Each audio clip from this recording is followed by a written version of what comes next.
NBK, nothing but Knicks. When Sim passed the assist, you know that it's #1 show that breaks down the game. If you can't play defense, stay out my way. Dribble the ball, come down the lane. 5 seconds on the shot clock, who gon' win us the game? You wanna hear Nick updates and trade rumors? Post-game reviews, this the place you tune in. So tell a friend just to keep the ball moving. Like the page if you feeling the movement. Every game we coming to win. Give us a sob like a player that came off the bench. This is NBK, nothing but Knicks.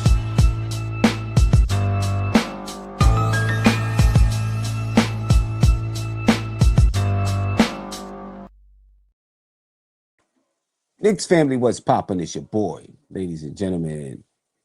We are back in the building. Let me get my brother Eru here. Let me get it the way I like it. There we go. There we go. Eru, what's poppin' with you, bro? How you feeling? Cool, man. I was just watching the World Cup just now. Haiti just got cracked, and Brazil just beat just advanced too. So good Really? stuff. Okay. Yeah. So, what do you think the Knicks are doing tonight?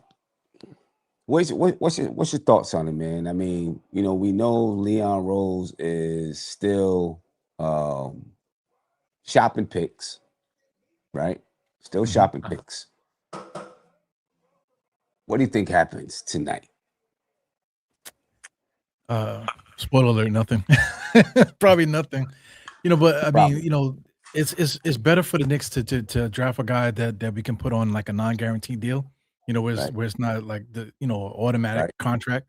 You know, so I think that if there is somebody available, you know, similar to like what we did in the past with Diawara and you got Kolek and stuff, all these guys got these contracts where basically if they play well, then they get to stay. If they don't, then the Knicks should just disregard them like we've been doing the last few years.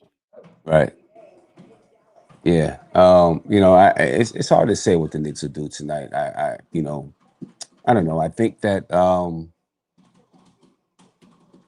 clearly Leon Rose is looking to even trade out of the 31st pick. Yeah, I guess my question there is why? I mean, is it that pick is probably going to demand money, so he doesn't want to pay money at all? Right. Is that what you're saying? You know, is that what you're thinking? You know, he doesn't want to pay money at all, so he's like, you know, I'm just gonna trade out of it. You know, I mean, if you're talking the 31st pick, you might end up getting a guy that's really, really good, right? Yeah. And who deserves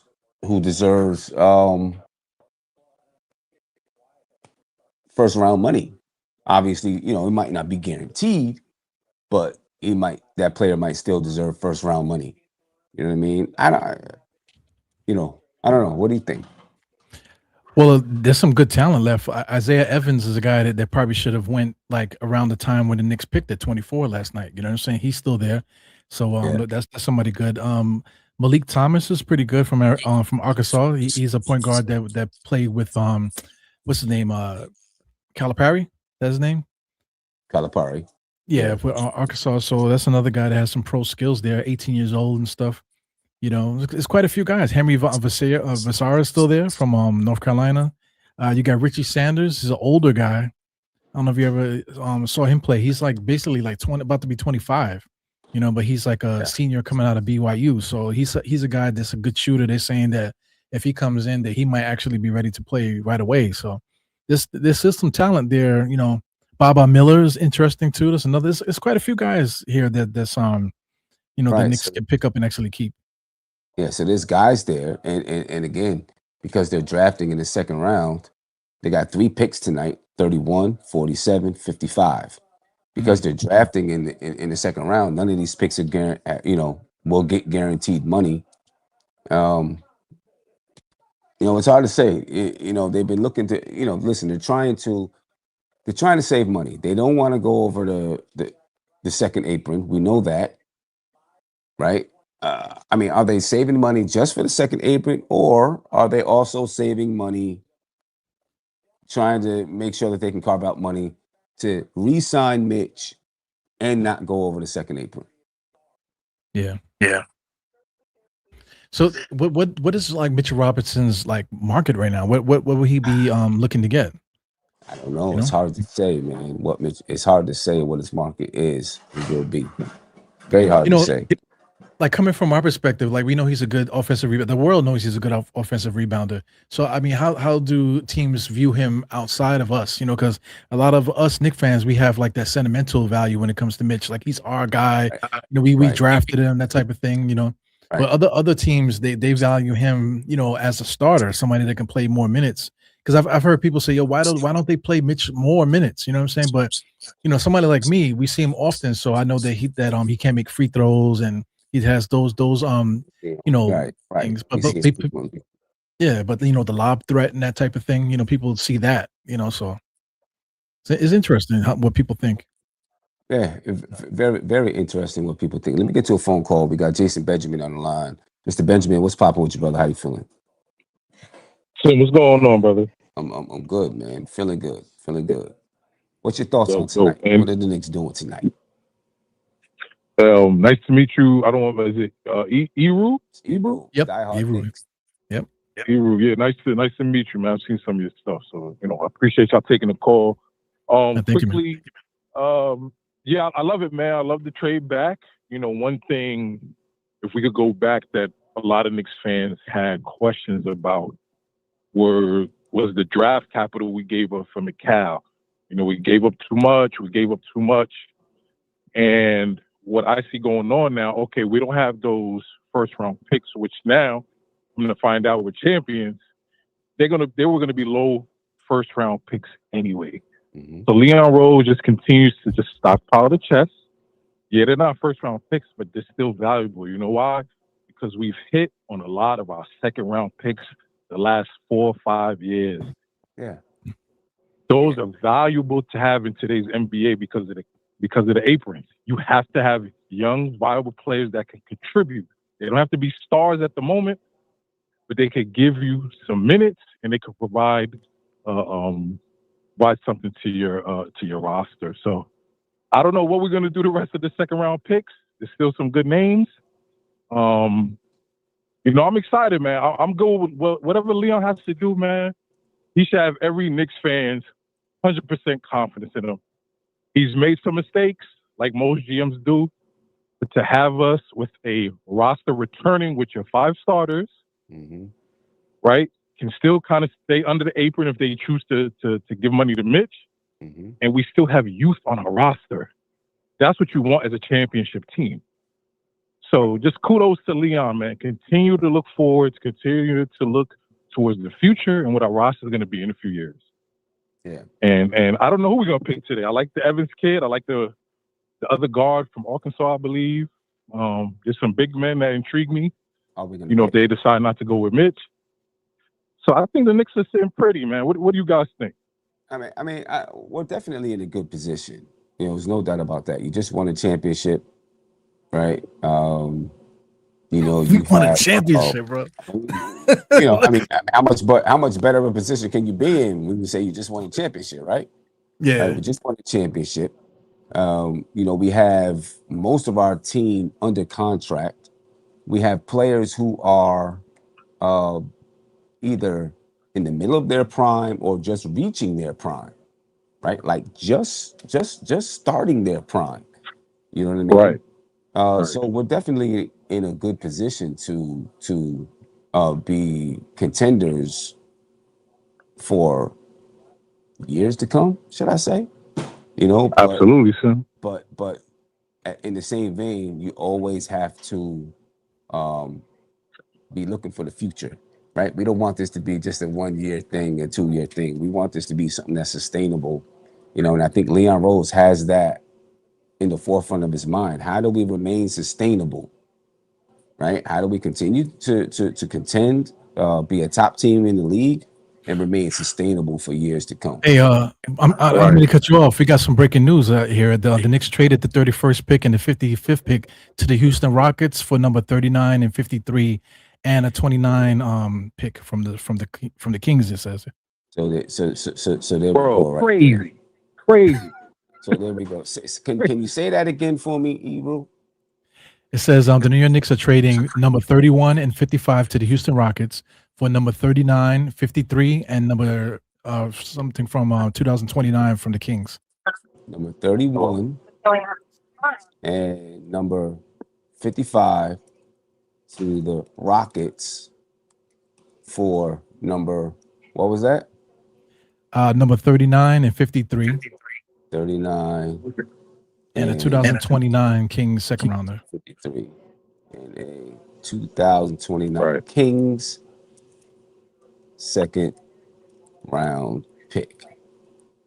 Just more to the chest. More to the chest. He's always working, man. Yeah. That's what good GM is. Like, I mean, look how he's just working the board. Crazy. Very, very smart. And now he's giving us podcasters a little bit of time to talk before they just make a pick, right? Yeah. So he's working every single angle. Right? He's working every single Absolutely. angle. You know what I mean? Hey, yeah, go ahead. Real quick, because I know you guys got to go. Trying to, maybe you want to get another caller. Just my last main thing I want to say, and I'll try to, push through it. I want everybody in the chat. I don't know. He was kind of, this move last night wasn't really talked about. I know you guys stay on top of things. Always support the MBK, Sam, everybody, but we also got the rights to a young man named Melvin Ajika. 6'8". I watched a little bit of highlights on him. 6'8" wing, who's a lefty, and he has a really good quick release on his threes. He's kind of spotty right now, but hey, another young wing. The Knicks maybe saw something in him. Like, you know what? Let's see if we can get him and pluck him and see if we can develop him. Now you have your wings, right? You have the Bridges and OG. They're the starters. They're entrenched. They're not going anywhere right now. Right. You also have Diawara coming back, who I think is going to play some good minutes next year. Mm-hmm. You still have Dottie. Yeah, no, a lot of people are down on him. I've made some comments in the chat, but I'm not willing to give up on a 20-year-old wing right now. I'm not. So it doesn't hurt to keep him. He's not going to be the reason why we win or lose, but you still develop these guys, and he'll have another 30 year coming up in the summer league. So I want to keep these wings. I don't want to just trade them just to trade them. We have second round picks. We got cash. And last is Huck Porty. And I'll get off the line. Yeah. I don't see a reason why. Go ahead. I'm sorry. No, I mean, I'm just, about Dottie. You know what I mean? I'm not saying to trade him. You know what I mean? He was young when he came into the league. You know what I mean? He still has a lot of development left to go. And they're not. I know last night I compared him to Kevin Knox, and I think the difference between him and Kevin Knox right now is that Kevin Knox was forced to, because of the state of the Knicks at the time, just jump out there, right? And everybody always thinks, the guys got to play to get better, but some players don't have to play to get better. Some guys got to build their confidence first, and throwing them out there to the wolves, may crush their confidence if they don't have the skill set. And I'm not saying that Kanye is not confident, but he may need to just continue to build his skill set before he is thrown out there to the wolves, right? You want to throw a player out there when they are prepared to handle what's coming at them. You know what I mean? Right. And listen, I'm not saying he's going to be the next big thing. What I'm saying is, we know how for the last few years, at least I have, in my opinion, asked, we need more athletic wings on our roster. We need some length and we need some athleticism. Our starting five is very good, but now what you have an option on your second unit, now you have some length, you have some youth, you have some speed. And I just don't think it's worth to give up on him yet. I think he could take Clarkson minutes. I think Diawara could take Sherman minutes. I mean, at some point you have to play your youth. And I think Huck Porty's up for the next one. If somebody's offering Mitch a starting gig, fellas, in my opinion, you salute you tip your cap to him, and he can come back to order. When he retires, he's gonna be sitting in the front row. He's gonna be a made man in New York, right? So play your youth. You think Huck Porty can't give you some good minutes next year? He's a champion too. A lot of these young guys have watched these guys. So. Yeah, I think Huck Porty is giving us some good minutes next year. I think Huck Porty is going to play minutes. That's without a doubt. In my opinion, I think he's going to play minutes. a lot of minutes too. I think he's gonna play. So listen, I ain't gonna hold you guys. I'm gonna get off your chat, Sim. I always appreciate you. You always show me love and getting on the calls with you. Eru, it's nice to meet you, brother. I always watch your stuff too. So it's finally nice to have a conversation with you. And listen, let's see what the rest of the night goes. Let's go Knicks, 2026 champ. Salute to the chat. I appreciate you guys, man. No doubt. Let's see what happens. Cool, man. What was his name again? Jason Benjamin. Jason Benjamin. Cool. Big Bubba introduced him to the chat. Okay. But that was a good call there with the Melvin Nagina, whatever his guy's name is. We did pick up his rights, and nobody mentioned him at all over the internet from what I noticed. You know what I'm saying? So that was a good call there. Yeah, very good call. Very good call. And looks like things are starting up. Second round of the NBA draft, ladies and gentlemen. As you can see up on your screen, the New York Knicks are trading the number 31 pick and the number 55 pick to the Houston Rockets for the number 39 pick and the number 53 pick, the 2029 Kings second round pick. So that means the Knicks have tonight, they have the number 39 pick, they have the number 47 pick, they have the number 53 pick, and they picked up a 2029 Kings second round pick. So the Knicks continue to stack picks, you know, for the future so that they can continue to be sustainable. So we picked up 4 extra picks now because we have we still got 2 in this, you know, tonight, and then we picked up an extra one in 2 extra ones, right? In the future, the one with the Sacramento. No, just the one with Sacramento. That's the future one that we picked up.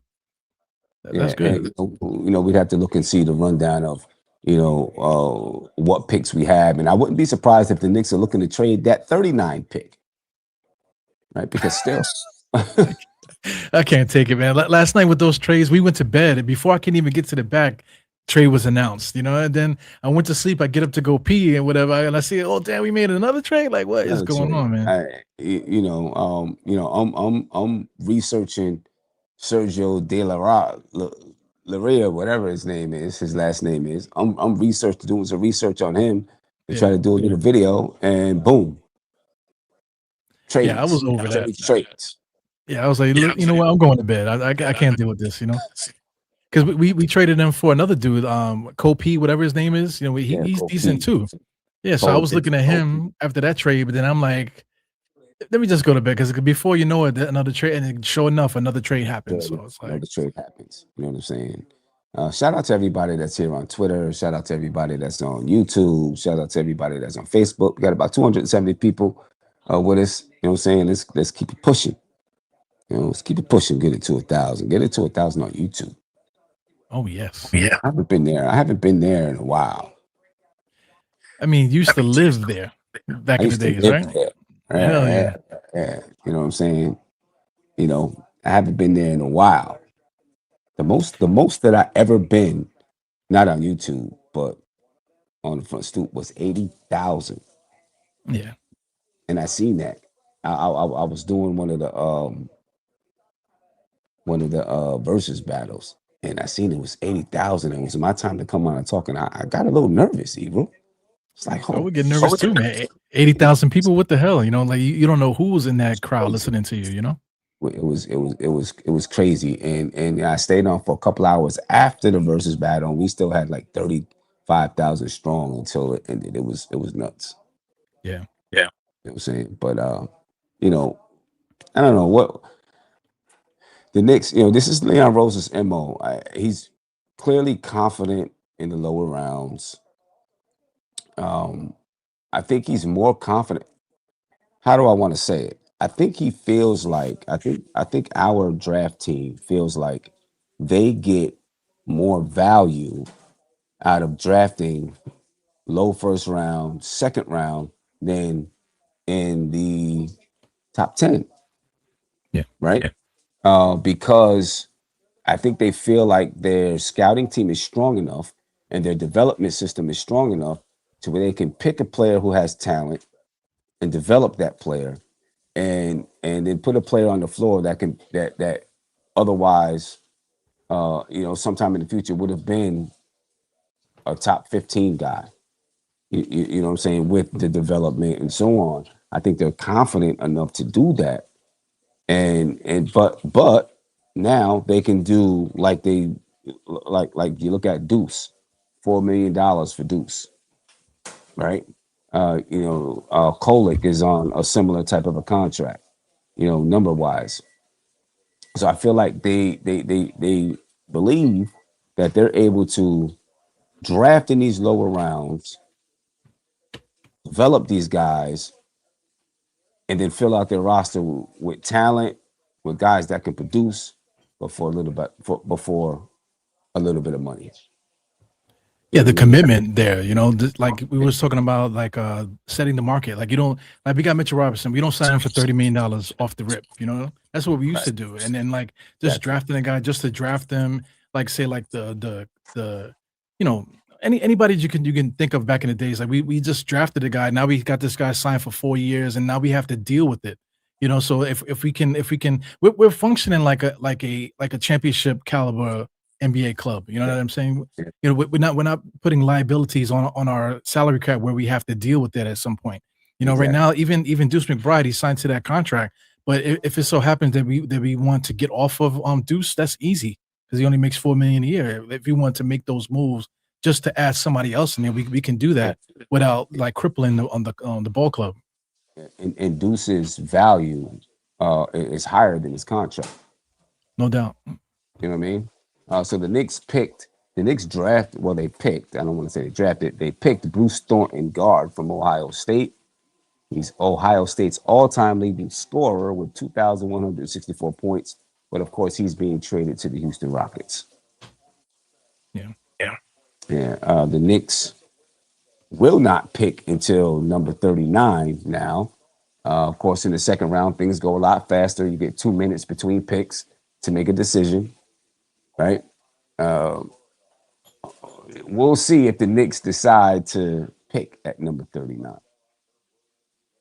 39 is an eternity, bro, right now. From now to 39, even though it's only 2 minutes in between time, that's an eternity from now. Right. Anything can happen. Yeah. Did you get a chance to see Leon Rose on the Roommates podcast today? Oh no, I forgot all about it, man. So I'll see if I can catch it. What's the hot takes? What he was saying? No real hot takes. I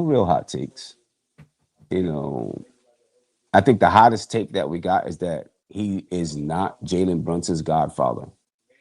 Jesus Christ. That's probably the hottest take that we got. Is that he's not Jalen Brunson's godfather, but he did hold Jalen Brunson before Rick Brunson got a chance to.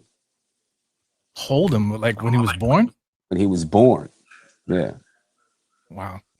So apparently Rick Brunson was playing in Australia in the NBL, and there they were in season. So their season, it was summer here, I guess. Right. So, he was playing and Brunson was born, but he was overseas playing. Wow. And I guess Leon Rose was there at the hospital. I mean, that's how close. That's close. A hell of an agent. Yeah. Could you imagine your agent is at the hospital holding your kids before you get to? That's a hell of an agent, man. You're talking about somebody with inside information. Tell me about it. That's a hell of an agent.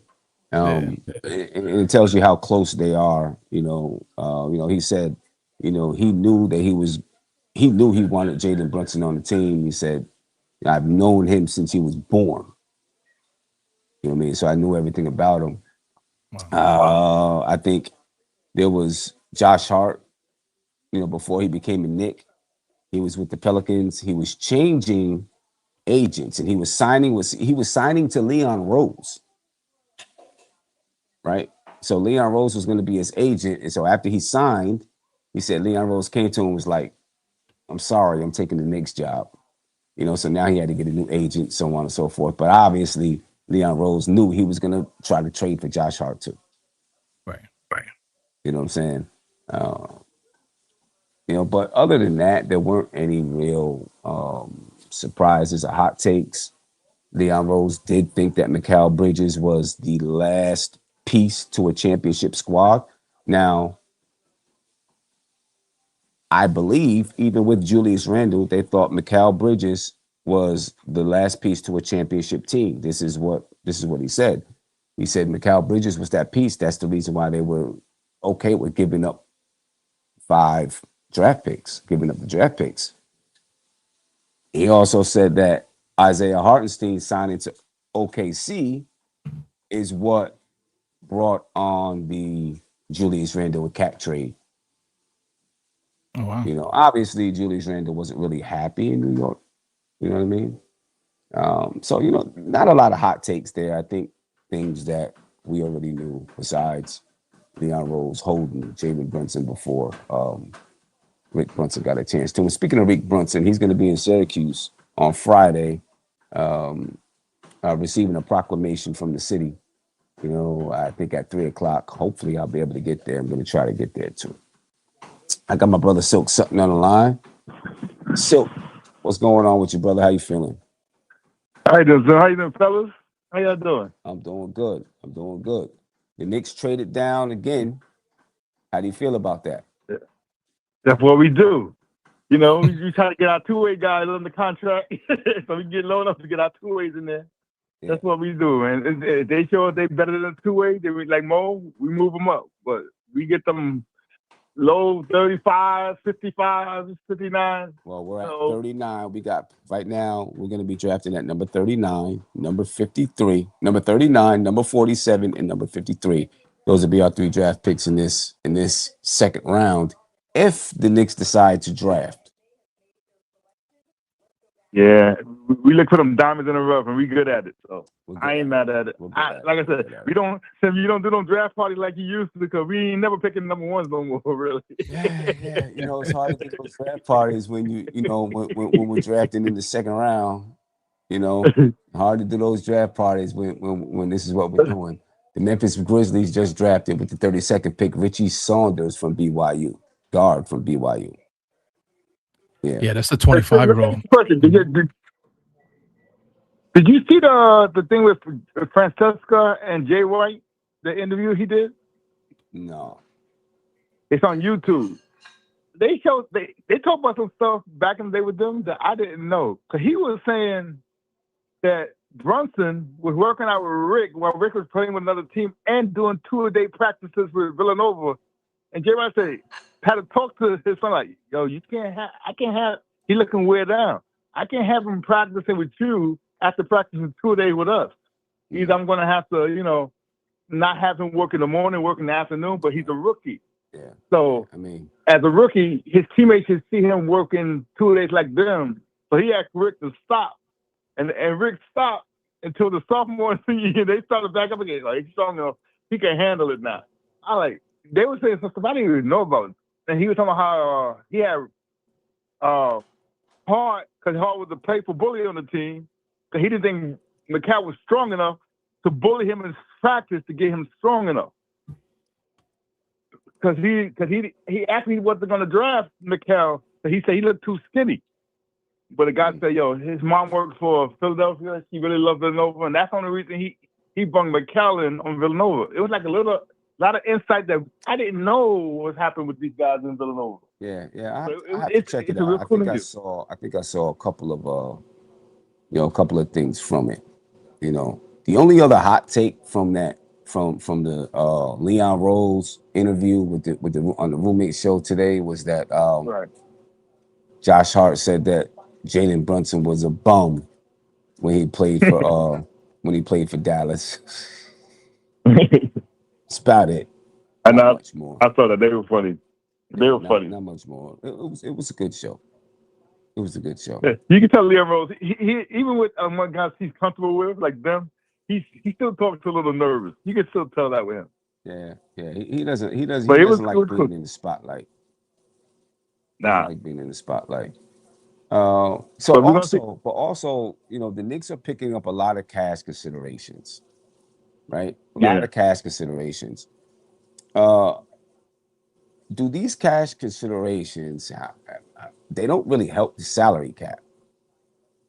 It's not like you can add it to the salary cap, right? How does it help? Yeah, I don't have no insight on that. Yeah, I wish I knew. I would say would help us go in the second apron, but I don't. I agree with some people I heard say I don't think the Knicks are going into the second apron this year because I think they're going to go into the second apron next year when Hawk is eligible for extension, where they're going to be looking at Brunson's contract. I think that's why they don't want to go back-to-back years in the second apron. That's why I think they're trying to avoid it this year because they know they're going to be in it next year. Because they know, and that's why I think Mitch is gone. I don't think they're going to want to pay a backup center $18 million. Mm-hmm. So they're going to take their chances on somebody else who could do that for 10 or 11 or 12. Yeah. That's why I don't think Mitch is going to be here. Yeah. So if anybody was hoping that Isaiah Evans would drop to number 39, you could throw that one out the window because the Brooklyn Nets just took Isaiah Evans, guard from Duke, at number 33. Right, still some talent there, man. It's still some talent there. Yeah. Still some talent there. But that's a big point that he made there. You know, with the future. You know, like paying Mitch now would sabotage next year. You know, so we have to like leave some space that way guys can at least they can have a conversation. You know, going forward, how we can build a team. Right. Yeah, I mean, well, go ahead. And I would say something. I want to let you guys go. I didn't want to check in real quick. You know how me. I come in quick, say my little points to get out. We have somebody else get on the line. Yeah. This is how messed up I was. I took a day nap as old as I am, and I'm thinking it's 8 o'clock in the morning. I didn't know it was 8 o'clock in the night. I'm messed up right now. That parade don't mess my whole time level up. Wow. You got to go get yourself together, Silk. Go get yourself together, man. I know, brother.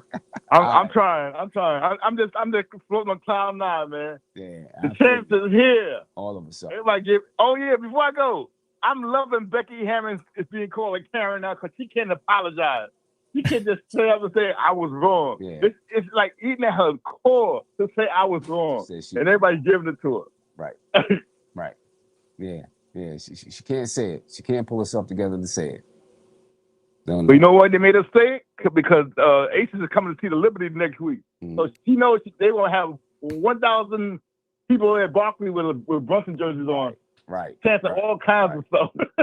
Yeah. That's a fact. That's a fact right there. Silk, I appreciate you. All right, you. fellas, have a good one. All right, peace. The big thing with Becky Hammond, I just want to say, is that she used to play for New York, though. She was here in New York. You know, we loved her when she was here, and then it's just the way she made those comments. It was just the cackling and the facial expressions and the body language and all that stuff. That's what made it seem worse than it was. You know what I'm saying? Because her comments, okay, whatever, you just say what you want to say. We get it, you on ESPN, but just the extra theatrics that she put onto it, that's what people don't like. Yeah. Just a little information about cash considerations. Just so we have a good understanding of what they are and how they impact or do not impact cap. Cash considerations in the NBA trades refer to a sum of money that one team sends to another as part of a trade package. This amount is intended to help balance the trade financially, especially when players or draft picks exchanged do not match in perceived value. The inclusion of cash can facilitate deals that might otherwise be stalled due to salary cap or roster constraints.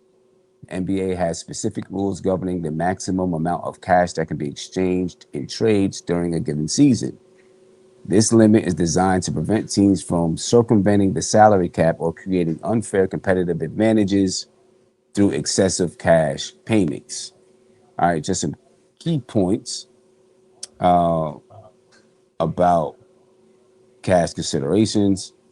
The maximum amount is the same for all teams and resets each league year. Cash considerations are counted per trade, not per player involved. So it's got to be the entire trade, not, per player. Like if there's 3 players in the trade, just the cash considerations is for the entire trade. If the trade involves multiple players or draft picks, the total cash sent cannot exceed the limit. Cash considerations can be combined with player and pick exchanges, but cannot be the primary component of a trade. Typical cash consideration amounts, like in 2023-24, it was about $7 million. I'm not exactly sure what it is now. I can look that up. Strategic uses of cash considerations: facilitating player movement, balancing trades, financial flexibility, allowing teams to manage salary cap space more effectively, incentivizing trades, or encouraging teams to take on contracts or assets that might otherwise reject. So I'm assuming that you can send, like, if you're going to take back less money, so that it helps your cap, maybe you can send out some cash considerations or something like that, right? I'm figuring, that's a way that they can, the cash considerations can work. It always seems like. Can you hear me, Sim? Yeah, I can hear you.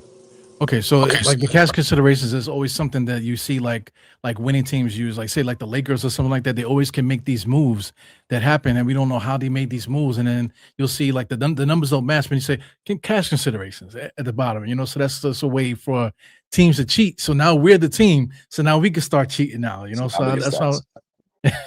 You know what I never understood about the NBA, and right now the San Antonio Spurs are on the clock at the 35th pick.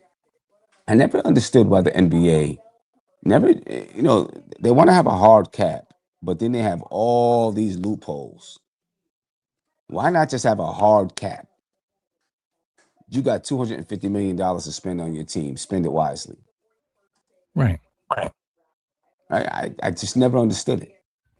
Yeah, All these aprons and all this. aprons and loopholes, and It's like the Food Network. Like when guys are talking, it's like they got we're in the Food Network, like we're making a soup or a salad or something like that.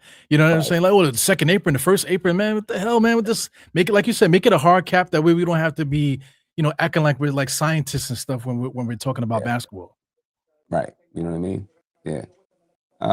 Shout out to Jan Rock. He said, Sim, we have $11 million to fill 5 roster spots. Unless they trade Dadier and Deuce to open up $7 million in cap space, Mitch is gone and maybe Landry. Let's continue to see how they wheel and deal and what they do. You know what I'm saying? Leon Rose has been a wizard throughout his time with the Knicks, and not just Leon Rose, but the entire front office. They've been wizards in how they're able to maneuver and play around with the cap and get second round picks and all of these things. So let's see what happens from now and then. We'll see what happens. The free agency begins July 1st. Well, June 30th, right? At midnight, free agency begins. And, I'm pretty sure teams or agents are talking and wheeling and dealing right now, as we speak. You know what I mean? So let's see. I'm still convinced. I do agree with Jason that we can win without Mitch. But probably, we keep we remain more competitive with Mitch, I guess. But I think we can win without Mitch. Yeah. We just got to feel that. We just got to figure out how to fill that void. You know what I mean? Yeah, whatever we do will be tweaked. Like we rely on him to play defense and get those offensive rebounds. But if we get another player, just what we do will be slightly tweaked. Just like the year before, the way Tom Thibodeau coached and stuff. You bring in another coach, now all of a sudden the way that we play becomes different. You know what I'm saying? That we were playing the bench a little bit more. Just the way that the team looks overall is just way different. So same thing could happen. We bring in somebody else, then we'll just work that into what we're doing. Currently. Yeah. Jan Rock said it's just a simple math problem. When talking about the salary cap stuff. Still, I still feel like, just say, hey, you got $250 million to spend this year. Do your thing.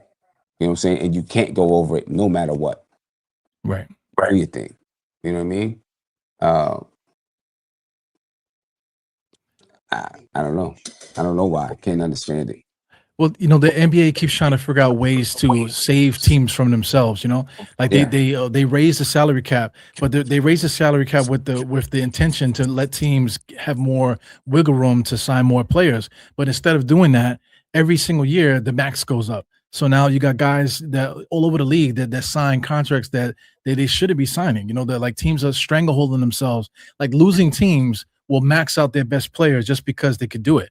But the whole purpose of that is not to do that. The whole purpose of it is to give the GMs wiggle room to bring talent to their roster, not just Right. use up all the cap space on one person. So Right. Still Knicks fan. Appreciate you. Said, what's good, family? Salute to the chat. Salute to Evil and Sim. This draft is as expected. The Knicks selling picks. That's what the Knicks do. That's what Leon Rose and the Knicks do. They sell picks. They sell first round picks. They collect second round picks. And the talent pool in the NBA is so much deeper now, though, than it was 10 years ago. Right? The talent pool coming into the league is so much deeper. So, yeah, you can find a lot of talent in that second round. And the Knicks have mastered it. And especially in a draft that is supposed to be as deep as this, right? You're going to find first round talent in that second round. There's going to be first round players that crap out, and there's going to be second round players that become better than first round players. Absolutely. That's chess. That's chess right there. Because why waste all your assets trying to move up in the draft to pick up this player when this draft, like they've been saying for years, was going to be so talent heavy. So why waste all that time and effort to do that up in the first round when you can grab the same type of talent in the second? And we've been doing that. So that's just chess, man. We're doing a good job with Leon Rose, man. We're doing a great job with Leon Rose.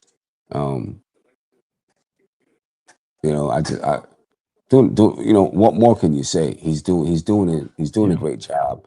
Front office is doing a great job. Don't be surprised if and when you see teams start trying to pick people out of our front office, right, to be their general manager, presidents, and stuff like that. It happens all the time. And then the Knicks, Leon Rose has to find a way to bring in the same type of guys. Yo, shout out to Scott Layden, bro.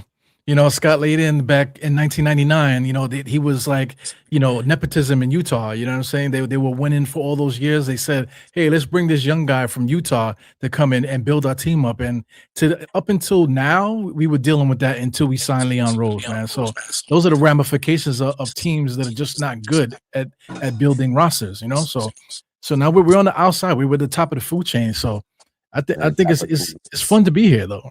Sim, what do you think? It's great to be here. It's great to be here. It's great to be here.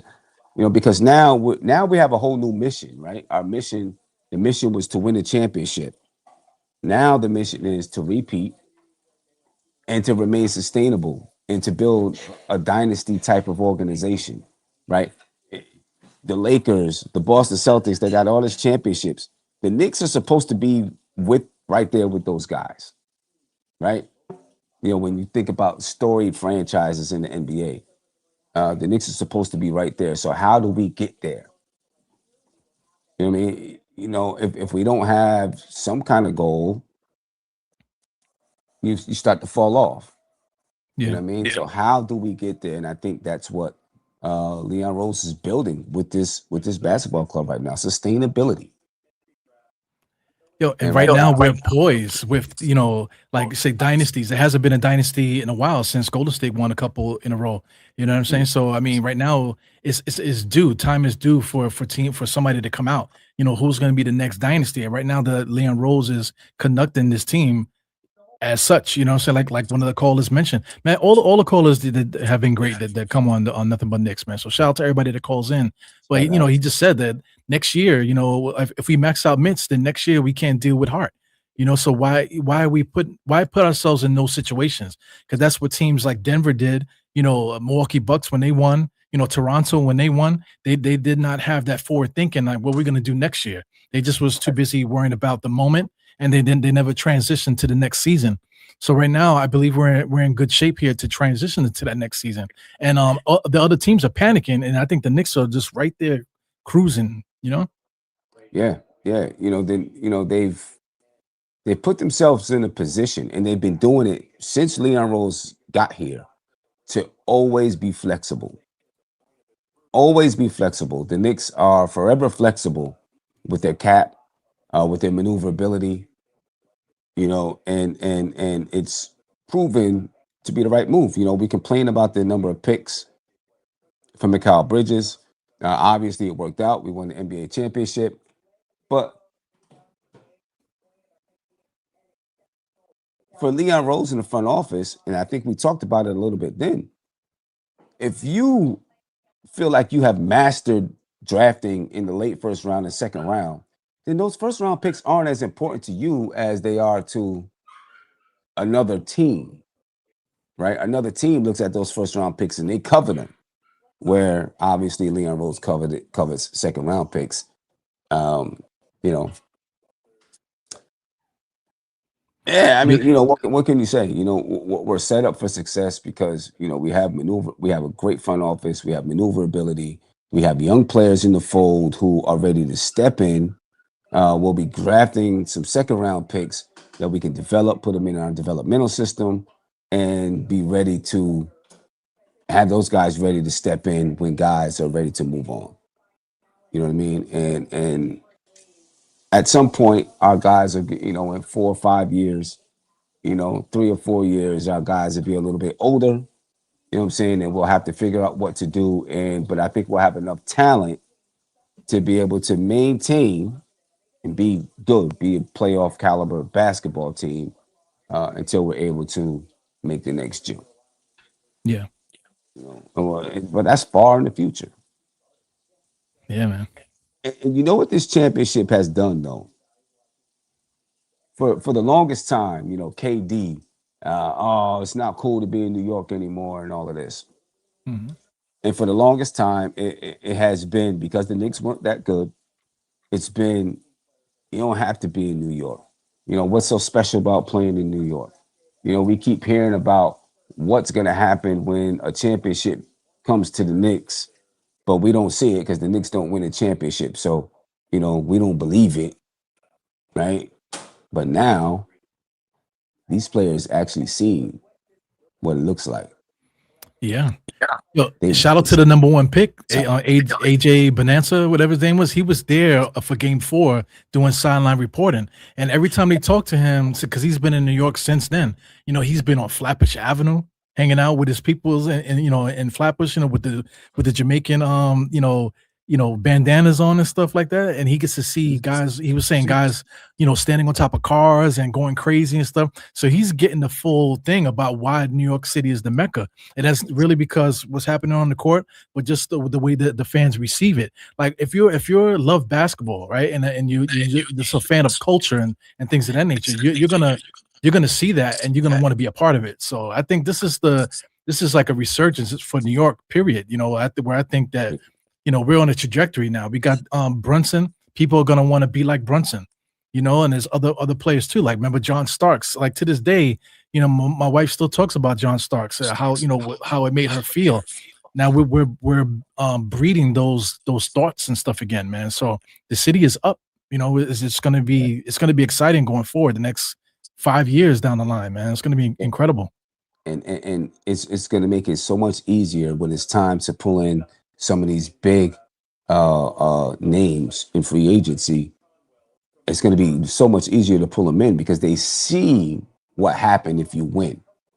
Yeah. And OKC just drafted Ryan Conwell from Louisville, guard from Louisville, 2025, 2026, second team All ACC for OKC. Yeah. But teams around the league see what it looks like now. Players see what it looks like now. So a lot of them are going to be coveting to play in New York. You know what I'm saying? Now, it's not going to be like, they won't be the savior, right? They won't be the savior. Jalen Brunson is the savior. They won't be the savior because that's done. but they could still be part of it. They could still be Yeah. part of it.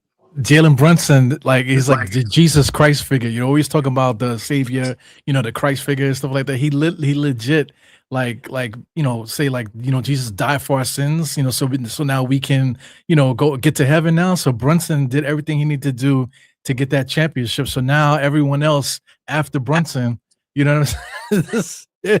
That's kind of sacrilegious. That's crazy. But I'm just saying like the parallels with that. Like going forward now, we potentially could go to heaven every year now with this Knicks team and just the culture surrounding the Knicks. And the brother came in and saved the franchise, man. It's crazy.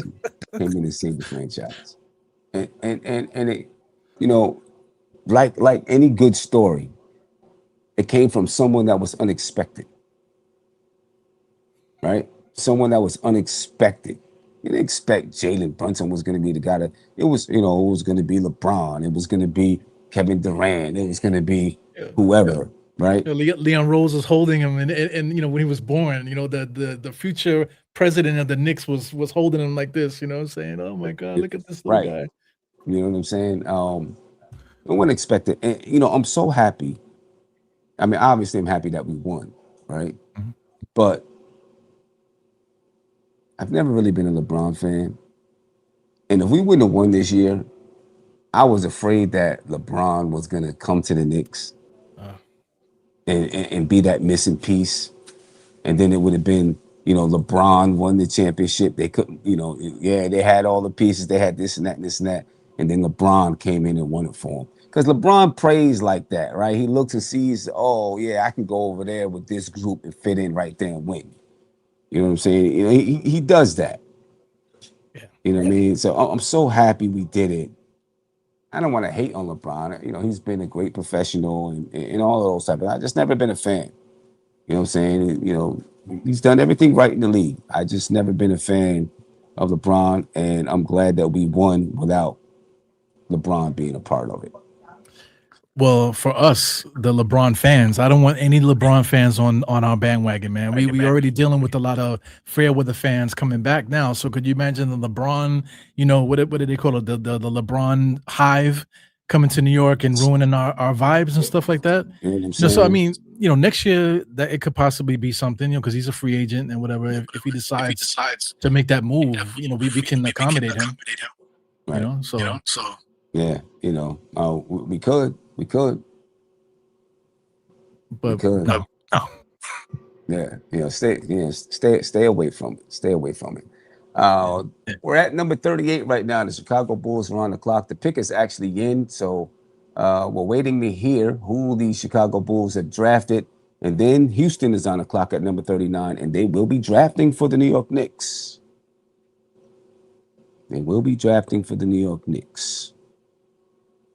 So we are waiting to see who the Knicks will be picking up at number 39. Any thoughts, any ideas of what may happen? I see someone earlier in the chat say, let me find out Sim is a Knicks fan. I mean, a Mets fan. Yes, I am a Mets fan since 1986. That's when I started watching sports, 86, right? So the Mets won the World Series. The Giants won the Super Bowl. The Knicks got Patrick Ewing.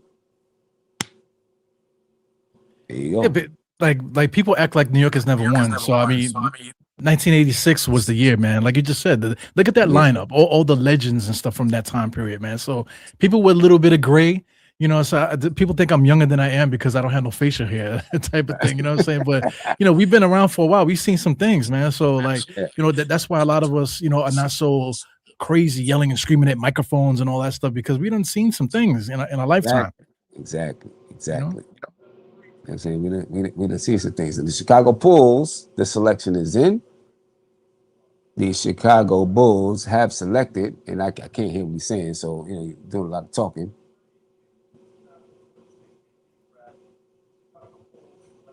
I'm waiting too. Braden Smith. Braden Smith from Purdue, guard from Purdue, Braden Smith. He was basically the best point guard in college last year. Same thing like Tyler Kolek. He's like the same kind of mold,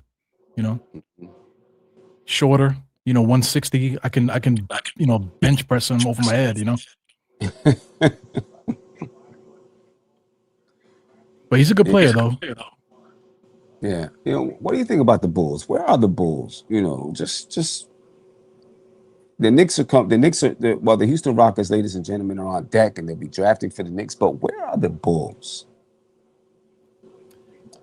I think they're trying to find their they're trying to find their identity, I guess. They need a big man, so I think they might draft a center here for Sear, But they're trying to figure it out, just like how the Knicks were before. They have some quality players, so they want to get back, the Knicks. It's almost like hip hop, like all these old school rappers now coming out with albums. Big Daddy Kane announced his album, so now the Chicago Bulls has been bad all these years. So the Knicks won, so now it's I want mine too, So yeah, they're gonna they back at it writing again, trying to get their bars up, Yeah.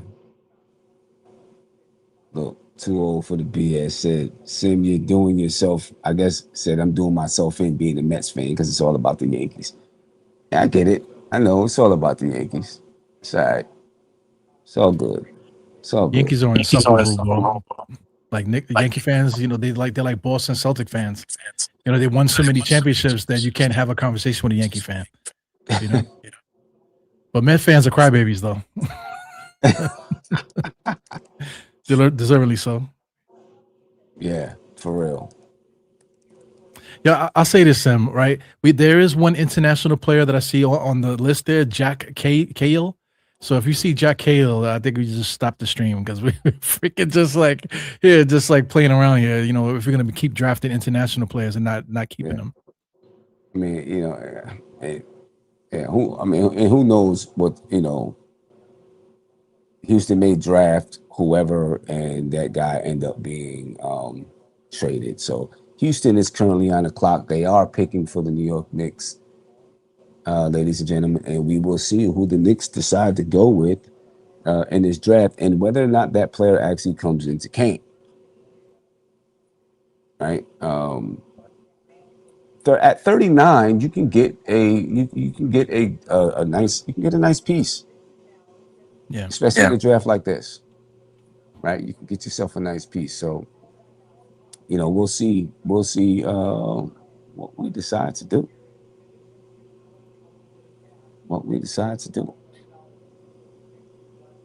I don't see anything from Shams right now. We're just waiting for Houston or the Knicks. I'm sure the Knicks and Houston are deliberating, right? Trying to figure out what's going to go down. The Chicago traded Braden Smith to the Indiana Pacers for Cam Jones and future swaps and cash. So they traded that pick. Shout out to D Cool. That's my pick right there. That's the best player on the board, I think. Yeah. Just one other thing, before we actually find out about this Knicks pick. Shams is reporting that the Celtics are actively engaged in trade talks surrounding Jaylen Brown. I mean, you had to figure that Jaylen Brown was not going to stay in Boston. You had to figure that he wasn't staying in Boston. No way. No way. No way. What's the market for him, though? Because the Celtics are trying to win still. So if you trade Jaylen Brown, who are you getting in return? Yeah, I don't know. So here we go with 39th pick. Why am I nervous? That shit is wild. I feel like I'm nervous. I feel nerves.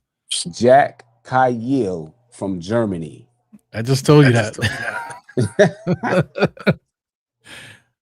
Guten Tag, right? What do they say? Good morning.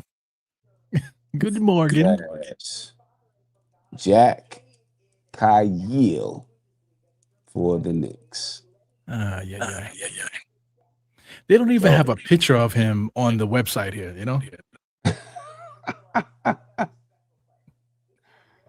Okay, so at number 39, ladies and gentlemen, the Knicks draft Jack Kayil. He's there. Right, a guard from Germany.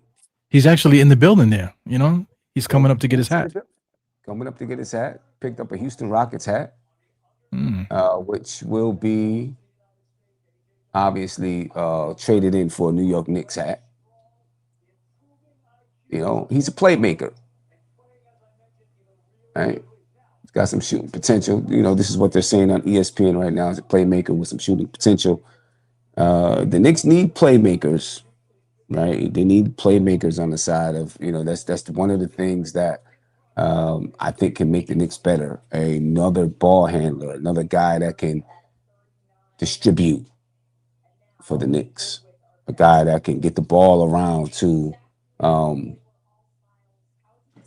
other players. You know what I mean? So what does And that say about what we're gonna do though? football. Because we have a lot of point guards on the roster, so we drafted a guy. If we do keep him, what does that say for what the Knicks are doing? If we keep him, does it make you scared for Deuce? No, not really. Yeah, that they're gonna move Deuce. No, I think maybe Deuce's girlfriend might be a little annoyed because I think she likes living in New York. You know. Yeah, I mean, you know, he Jack can shoot a jump shot. Jack Kayil. Yeah. I mean, I don't know if it takes you. I don't know if it takes Deuce out or Tyler Kolek out right away because this guy's gonna need some time, right? Right. He's gonna need some time. He's it's not gonna be. He's gonna need some time to grow. You're not coming right in and just playing this guy. I don't think. Could be wrong, but I don't think so. Yeah. You know, I'm just not a fan of Deuce though. You know, I know Deuce brings he's very confident. That's what he brings to the table. He can defend. He's like a situational kind of defender. You know, he can't like he disappears against certain teams, but certain teams he dominates. But he can shoot that jump shot. You know, but he can't dribble. He dribbles to the baseline, and then you know he has no playmaking skills. So he's an annoying player. He's not perfect, but you know, is what it is, man. Yeah. Yeah. I guess we'll see. You know, we'll see if he comes in the summer league. Mr. Kayil. Now the Knicks also have the 47th pick. Right now, Boston is on the clock at number 40, and actually, it looks like they picked up Dylan Mitchell from St. John's, forward from St. John's. So the Celtics made their pick pretty quick. Miami is now on the clock with the number 41 pick. Again, the Knicks have the number 47 pick in the draft. I don't know. That St. John's guy is pretty good. You know, like the same thing like Zuby. Those guys are like tough as nails players. You know, they play really good defense, play really good in the system. You know, so the Celtics picking them up is kind of funny because Atlanta Hawks picked up the other guy. So we got two rivals that picked up two players that we probably could have used in this draft today. Yeah, you know, I'm still kind of mad that we weren't able to get Zuby, man. Yeah, he was perfect. He was right there, man. That burns me a little bit. You know, I wanted that guy to be in there. You know what I thought about? Ron Artest. Same thing. St. John's player that we ended up signing the French guy instead of Artest, and then here it goes again. But at least this time we didn't pick the wrong player. They just got picked in front of us. Right. Just got picked in front of us. You know, kind of reminds me of what happened with Steph Curry, except this wasn't on the same level. Yeah. You know what I mean? We're not on the same level, but it's basically, you know, kind of what went down with Steph Curry. The Knicks wanted Steph Curry. They were going to draft Steph Curry, and the Golden State Warriors drafted him. Yeah. You know what I'm saying? Obviously, it worked out for the Warriors, right? It didn't work out so well for the Knicks at that time, you know. But you know, here we are.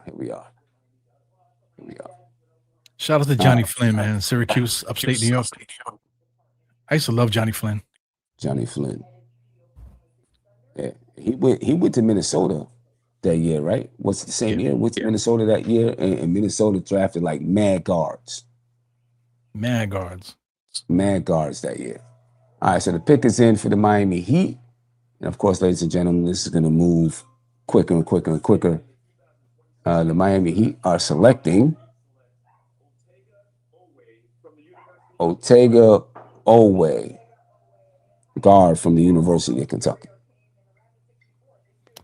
Yeah, now we're starting to get to the bottom of the barrel kind of characters right now. Yeah. I'm looking at some highlights of Kayil. I mean, he's got good form. He looks strong. Right? He looks strong. So he's got a good NBA body, to say that. It looks like he's got a decent handle.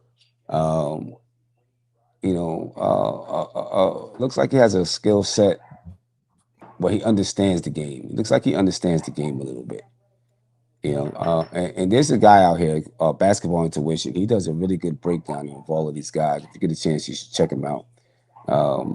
Just type in Basketball Intuition. You can get a good look at some of these guys, especially overseas guys. Now of course he's playing overseas. He's not playing against, United States, U.S. college players. He's playing against overseas pro players. He's shooting the ball from deep. He seems to make good decisions.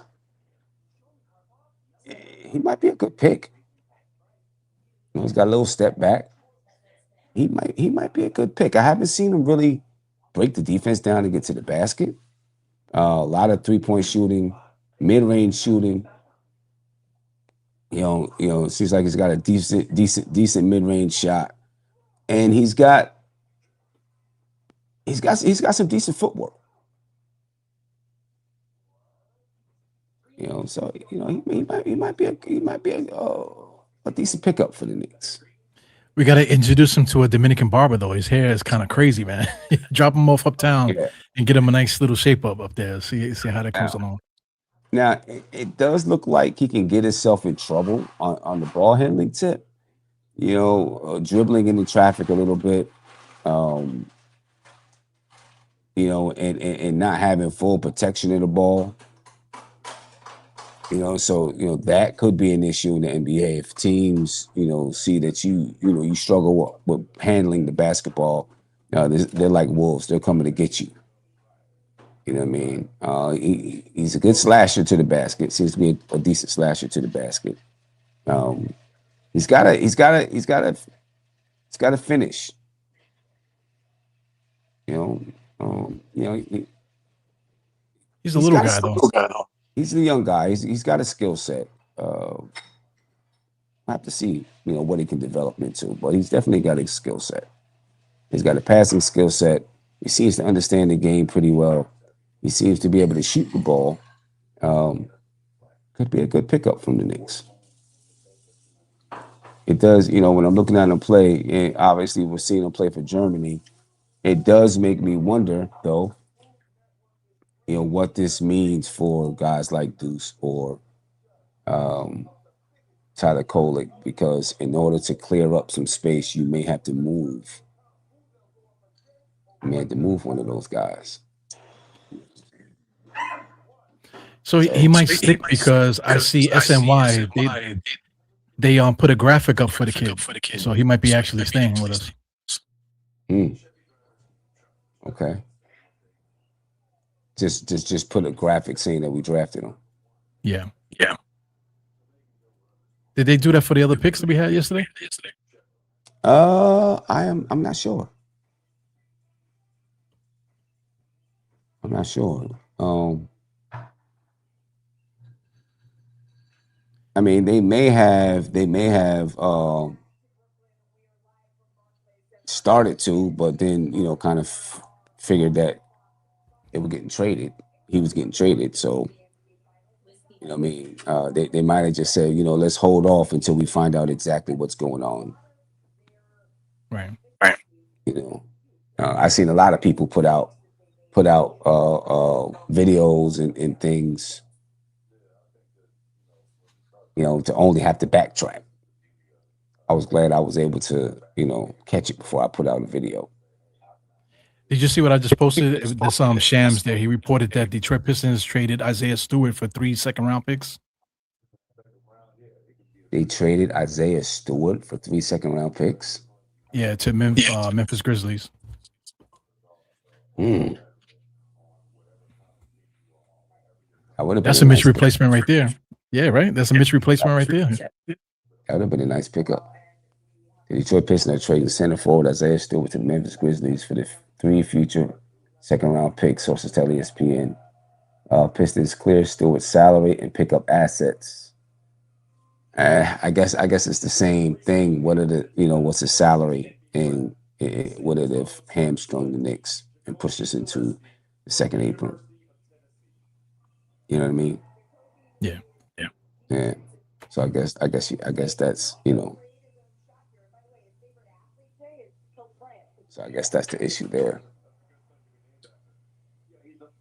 I don't know.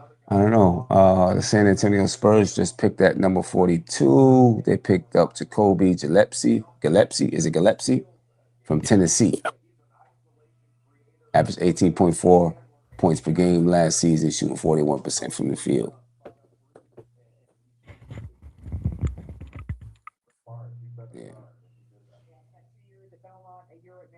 Still got some good talent. I mean, that Henry Vizar guy, he's right there. So I mean, I don't know what the issue is with him. If they're worrying about athleticism, I don't know, because I mean, he's probably like one of the best shooting big men in like the entire draft, because he can shoot the three. He's shooting 60% from the field, but he can shoot threes. Yeah. I don't know what happened there. I was just trying to mute it, but here we go. This is Kayil. His name is Kayil. All right, just a couple of highlights of the guy. I don't know. Tell me what you think. Can you see the highlights there, Eru? Yeah, I can see. The kid. From what you see, Jack. That's like a lost name. You don't really see people named Jack anymore. Yeah, I mean, you see, he can pass the ball a little bit. He can shoot it from deep a little bit. Yeah, I like guys that play pro. He's playing in a man's league and stuff. So I appreciate that. Physicality and that type of thing. He's not necessarily quick. Doesn't look like he has a super quick first step. Let me move this out the way so people can see a little bit. Doesn't seem like he has a super fast first step or anything like that. Yeah, I mean, everything we're seeing right now is either a three or a pull up. Fadeaway pull-ups. But he's not explosive, which is not necessarily a bad thing. But he's not really explosive. A nice little nifty move there, though, to get to the basket. But like I said, he's got some footwork. He's got a skill set. Maybe a little crafty. It looks like he can shoot the three. Got a fadeaway mid-range. I don't know what that was that they just threw up at the basket.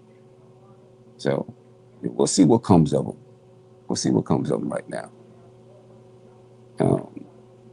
Let me ask you, going back to I'll take this out now. We'll get back to what we're looking at. What do you take of that trade that just happened with the Detroit Pistons? They're moving on from Isaiah Stewart. I think it's money, right? They're trying to clear up a little money. So maybe there's somebody that they're looking to sign or something like that. Can you hear you hear echo from me, right? Nah, no echo. I have no echo. Okay. Could they be clearing space to try to make a move for Jaylen Brown? That's interesting. If there was a team that needed Jaylen Brown, that's the team. But I mean, why would the Boston Celtics trade Jaylen Brown to the Detroit Pistons? Yeah, it's a good question. That's a good question. I mean, or at least gearing up, and the Brooklyn Nets just took Tyler Belito from UCLA, forward from UCLA. We're six picks away, 5 picks away from the Knicks picking at 3 picks away from the Knicks picking at 47. Yo, Sam, I'll tell you one thing, Sam, man. This guy Benzino, I think he would drop dead if we traded Jaylen Brown to the Detroit Pistons.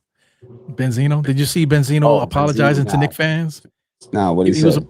he was apologizing to Knicks fans. Oh, yeah, congratulations, you guys won a championship, and he had a lot of like sweet things to say to the fan base and stuff.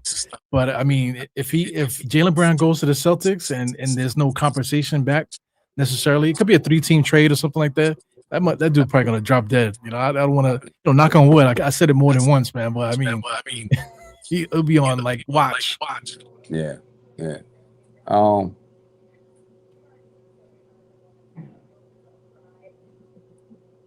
Jaylen Brown to the Pistons. Right. Why would the Celtics do that? Unless they trade Jaylen Brown, they've got to be figuring that they got to bring something back. You still got Jason Tatum. So they still want to contend or try to contend, right? Would it make sense for them to trade Jaylen Brown to Detroit? I mean, if you do that, you basically, I mean, they're going to be a contender for a while, right? Jaylen Brown is still young. You got Cade Cunningham over there. You know, I mean, that's the kind of guy that they've been missing in Detroit. He's a defender and he's an offensive guy. That's what they were missing in the playoffs. You know, what's that do with Boston? I mean, what would Detroit be able to send back to Boston for them to still be a contender? I don't know, unless there's some kind of 3-team deal that's out there. Yeah, I don't see anybody else dangling. You know? Yeah, right. But if I'm Detroit, I'm still going to try. Right? Hey, let me. Maybe they will, maybe they won't. But let me clear space. Let me make sure I have the money right. Let me do everything that I need to do to be able to make an offer to the Boston Celtics. You know, whether or not it happens is one thing, but you know, at least I can make the offer. So, you know, see, that's an interesting move. It's interesting move because, you know, he fits their profile and the type of team that they or who they are. Obviously, Jalen Duren is the guy, you know what I mean? But he fits their profile. So that's definitely an interesting move, in my opinion. Yeah. You know, definitely an interesting move. Let me see, where are we at? We're still at, San Antonio has the 44th and the 45th picks. But they get all this. I feel like San Antonio's been drafting all night. Yeah, yesterday too, they had a couple picks. Yeah, you know, where all these picks come from. All these picks. Again, ladies and gentlemen, the New York Knicks drafted Jack Kayil. I want to make sure I'm saying his name correctly. Jack Kayil, guard out of Germany with the number 39 pick. The Houston Rockets made the pick and sent them on over. You know, they made the pick for the Knicks. You know, and if you want to get another look at Mr. Kayil, take a look at the young man right here. Again, he's going to be a young guy in training. I mean, he's from Germany. Guard. He can shoot the ball. He looks strong. Seems to be able to shoot the 3. Has a mid-range pull-up. You know, he's not really explosive. You know, but he may be a guy that can produce one of these days. I think the bigger question is, does his presence open up the ability for the Knicks to move on from Deuce McBride or Tyler Kolek? It's hard to say that because you don't know what this kid really can do playing in the league. And like Deuce, he's a second-round pick. He may need some time to grow. He may need some time to develop. You've seen how long it took Deuce, right? Deuce spent a lot of time in the G League growing and developing. Same thing probably holds true for Kayil, right? It's going to need some time to grow and develop, maybe in the G League, maybe overseas. We'll see what the Knicks decide to do, if it's a draft and stash or what. Well, he came to Brooklyn, so he's there. So he might Yeah. be intending on staying in America and staying in the States. That's true. That's true. That's very true. Yeah. That could be his intentions. I don't know. That's a very good point. That's a good point. Yeah, I was thinking maybe system wise, because Mike Brown wants guys to be able to get into the paint and spray out, that type of thing. So is he that type of guard for us, where he can get into the paint and able to kick out? Is he good enough for that? I don't see that type of speed. So if he's going to get to the paint like that, I think it's going to be him breaking down the defense methodically, similar to what Jalen Brunson does. I don't know if he has Jalen Brunson level footwork, decent footwork, I guess, but not Jalen Brunson level footwork. You know what I'm saying? I don't see, he wasn't blowing by people in that highlight. Word. Right? So I don't know if he's blowing by people in the league. Yeah, word up. So it's hard to say. I don't know. You know what I mean? Sacramento Kings clock at number 45, ladies and gentlemen. The Knicks were two picks away from the Knicks' second round pick at number 47. Go ahead. I'm sorry, cut you off. Well, I don't want to sound like I'm aggravated or whatever, but it's after all these trades that we made, these players that we could have picked, they were actually decent. The one that we pick is a 6-foot guy from freaking somebody named Jack from Germany is the guy we pick. You know what I'm saying? Somebody that's not, like you said, not even blowing past his competition that we're watching. He got the jump shot. Okay, cool, but I can make it look like I can shoot really good. You know what I'm saying? And I'm like completely out of shape. But I got a tape on my Instagram where it looks like Larry Bird, the way I was shooting. I wasn't missing in my mixtape. You know what I'm saying? So yeah, I don't know, man. I guess it has to do with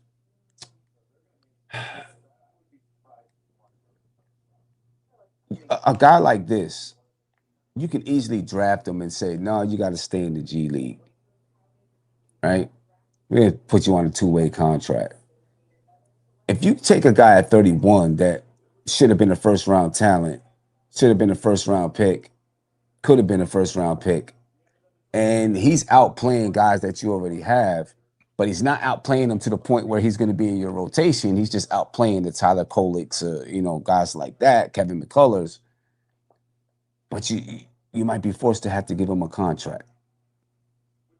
Where a guy like, or if you don't give him a contract, someone else is going to pick him up somewhere, right? Where a guy like this, you can say, nah, you need to grow, you need to develop. So maybe it's something like that. Maybe it has to do with that. Politics. Yeah, politics. He's 20 years old too, so he got some time on it, so I don't know. Maybe he might be somebody that we want to keep it in the system, keep him in the fold, for down the line. That type of thing.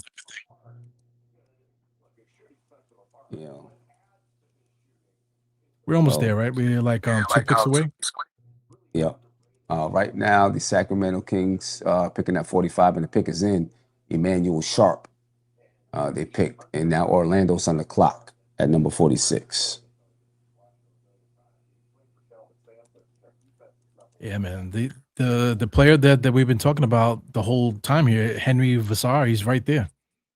He's right there at that pick. If I was to pick anybody, it would be him. But I'm like looking to see if he's injured or something like that, because he was somebody, like I said, he should have been went in the first round. He's literally one of the best shooting big men in the college basketball. Period. 3-point shooting over 40%, I believe. 60% from the field. Can still rebound, can still block shots, that type of thing. Yeah. We'll see. I mean, maybe they knew that he was going to be available at 47 or even 55. Or are the Knicks picking at 55? They're picking at 53? Yes, 53. 53, right? Yeah. Yeah, Jack Kayil. You know, I'm looking at a picture of him right now. I'm looking at a picture, and I mean, he had a picture where he was, and maybe this he was very young. Maybe he was young at this age, but he was, you know, he was a little bit overweight. You know, but you look at him now, you know, he's in pretty good shape. Yeah. Yeah. Which, you know, is something that could bode well for could be in his favor that he had the discipline, you know, to get himself in good playing shape. You know what I mean? Yeah. You know, I know one thing, and Orlando Magic is about to pick.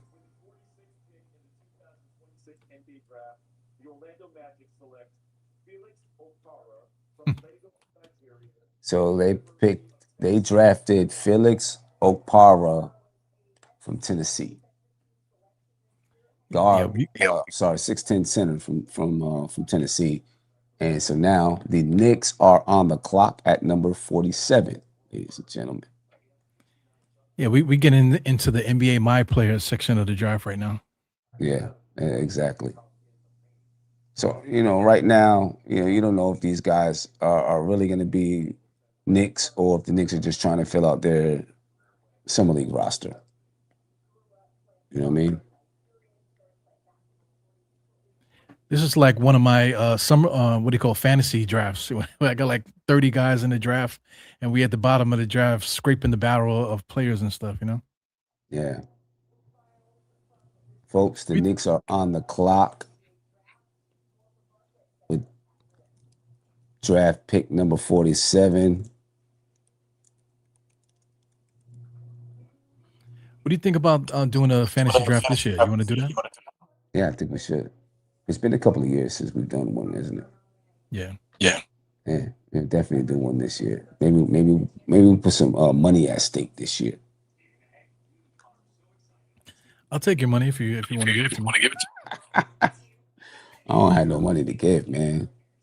I don't get enough super chats. You guys start dropping some super chats. I have some money to bet with. You know what I mean? I don't get enough super chats. Not like Knicks Film School. I gotta be getting super chats like crazy. So the Knicks on the clock at number 47, ladies and gentlemen. I don't know. You know, where are the Knicks going here? I know they're making us wait now. What the hell? You know, they always do that.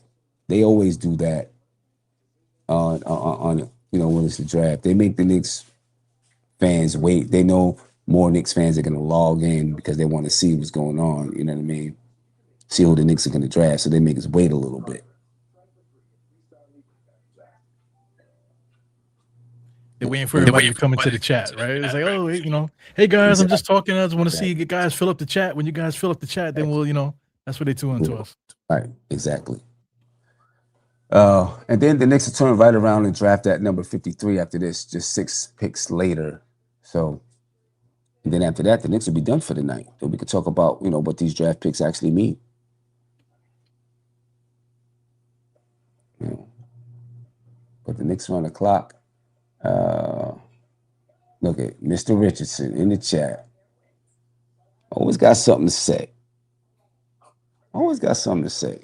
I'm saying, if I see him in real life, we're putting the gloves on. If I see him in real life, Sean, when you come to one of these watch parties, we're putting the gloves on.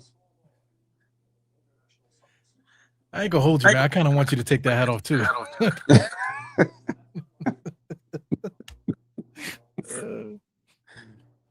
Me and Sean, we getting the gloves out. I'm gonna knock Sean out. Knicks are on the clock, ladies and gentlemen. On the clock. I mean, do you go guard or do you go big? I would think big. You know, that I think that's the only thing we don't have prospect wise. You know, you got Mitch, we got Hawk Porty. You know, We got who else?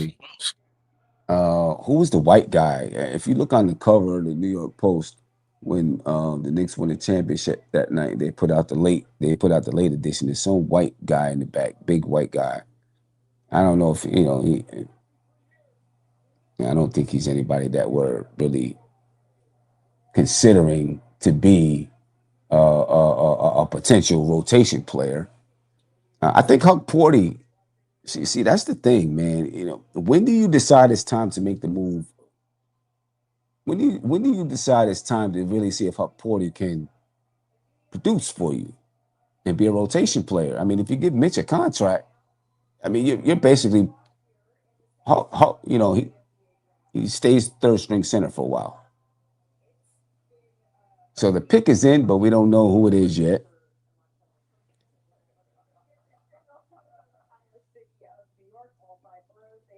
But anxiously waiting. What the hell? Yeah. But, you know, what do we do with Huck Porty? If the Knicks re-sign Mitch, oh, here we go.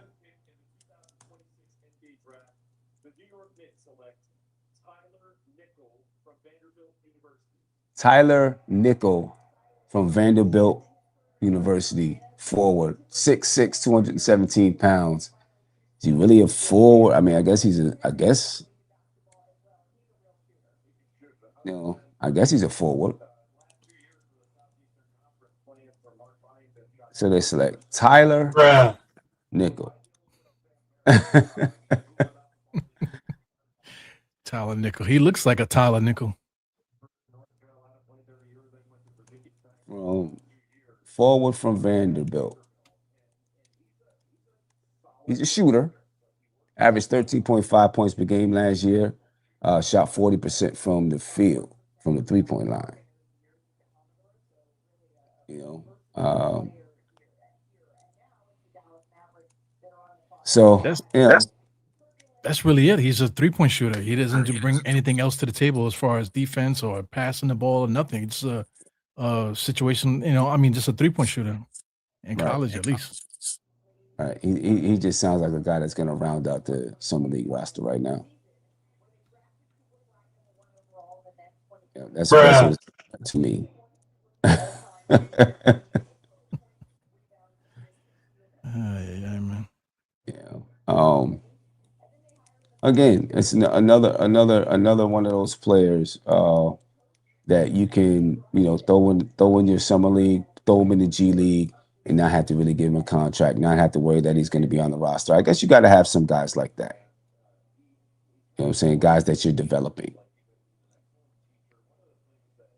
Well, what are we doing here, though, bro? You know, all these different moves and stuff. Like, I get it. We have bigger fish to fry, but we're still waiting to see what's on the menu. You know, what fish do we have that's gonna be frying? What kind of oil are we using? We have no idea right now. You know, it's like beggars can't be choosers. We literally just won the championship. I get it, but you know, going forward now, we're just kind of like sitting, just trying to figure out what's happening here. Yeah. And, you know, I wouldn't be surprised if these are guys that other teams liked, right? And so, you know, Leon Rose is drafting these guys, you know, with the potential to move them along in trades at some point.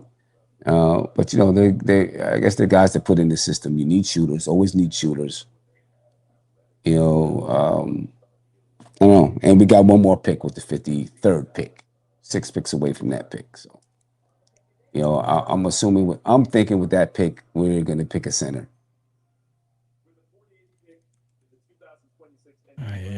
Dallas Mavericks, their pick is in. And they just selected Toby Lawal, forward from Virginia Tech. Toby Lawal. So, I mean, it sounds like it, but are you disappointed so far in the Knicks, in this draft for the Knicks?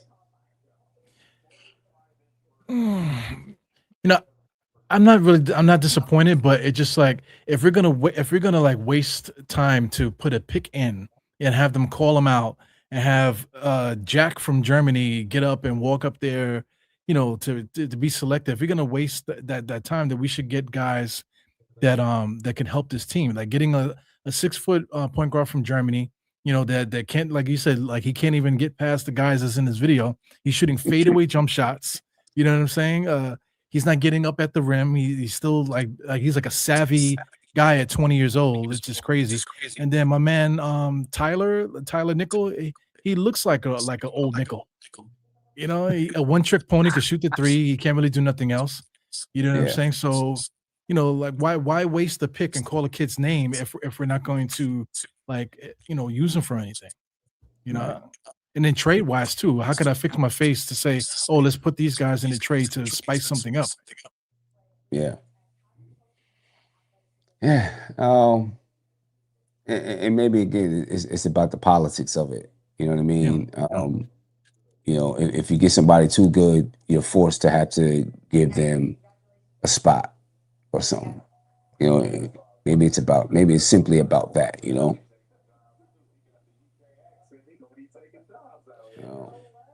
Here's another thing too. I wonder if these guys are signed to the CBA. What's the name of the place that Leon Rose used to be in? The agency. Maybe they're signed to CAA. CAA. Maybe they signed to CAA and they're just giving the CAA clients some play. Yeah. Scratch Chat, my back here. I want to know from the chat, what are your thoughts on the Knicks pick so far? You can either you can put it in the chat, or you can call in. Give us a call. 516-362-5212. I want to know what you think about Tyler Nickel, what you think about Jack. What's his last name? Kayil. Right. What do you think so far? Reek 0332 says, man. And here we go. Let's see. On the line, we got Nick from Jersey. Nick, what's going on, man? Your thoughts on the Knicks draft so far, despite the championship? Just looking at the draft on its own, your thoughts? And how you feel? Well, so much is happening. Well, they got this guy Nickel now. They're probably going to trade him in about 10 minutes. We'll see. Probably so. Probably. Who was the other guy they got? What position was the other guy? The other guy's a point guard. His name is Jack Kayil. Okay. He's from Germany. Yeah, I don't know. I mean, it seems like they're running with, if the reports are true that they're going to be under the second apron, they're not going to be able to afford Mitchell Robinson. It seems like what they're planning here is Huck Porty and maybe Sohan as well as that third string, and then maybe halfway through the season, because they'll be able to stay under the second apron, they'll have that ability to sign guys off of waivers, and maybe they get a veteran backup, midway through the season next year. Yeah. And I don't know about I don't know what they're doing with bigs here in the draft. I mean, these guys are shooters. They're not filling that gap that they're going to lose here with Mitch. Right. Are you confident in Huck Porty? Are you confident in Huck Porty stepping in and contributing? Or yeah, I think so. I mean, he's no Mitchell Robinson, that's for sure. Right. He's not as good as him, certainly on the glass. But he's always active. He's got good hands. He's always active. He's long. He could dunk. He's got a little bit of a floater game. Close to the basket. He could hit free throws. I don't dislike Porty. They're going to need, if they're playing Towns 30 minutes per game like they did this year, they're going to need 18 minutes at the backup 5 spot. So maybe Porty's not cut for 18 minutes though. So maybe that's why they might run a little small ball 5 with Jeremy Sohan. So you could do like Porty for like $2.5 million per year. You could do Sohan for $2.5 million per year, and that's your second and third string center, and that's what they roll with going forward. Into the season until something opens up. Around mid-season. I know Deuce is going to be available for an extension in December.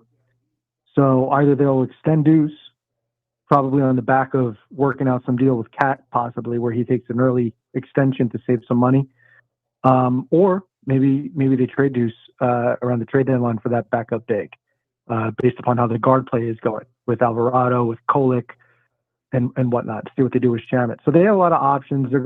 I trust Leon Rose trying to figure things out for this backup 5 spot. They might not solve it though this summer, but we'll see. Yeah. Yeah, that's yeah, it's interesting to see. I got some highlights here of Tyler Nickel.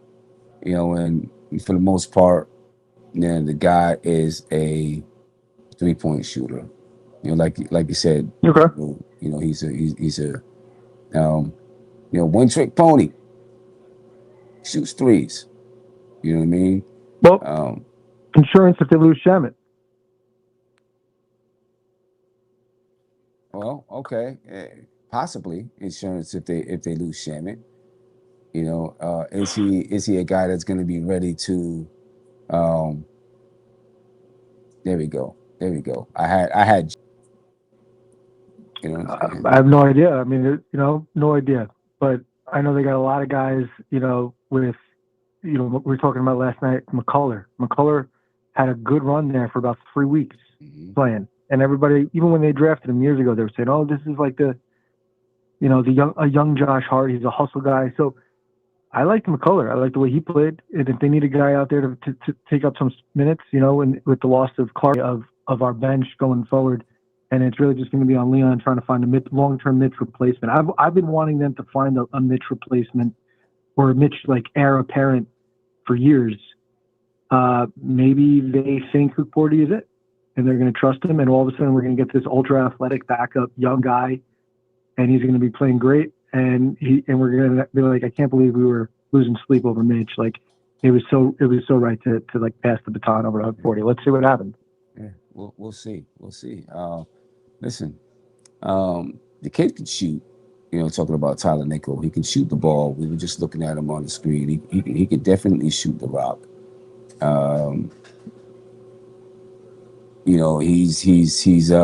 He's not going to do anything more than shooting the rock, but he could shoot it. Yeah, that's good. He's a 3-point shooter. He's a specialist. And so maybe that's if he does play. Yeah. Right. We'll get a chance to see him in the Summer League. They're advertising the Summer League now, July 9th through the 19th in Vegas.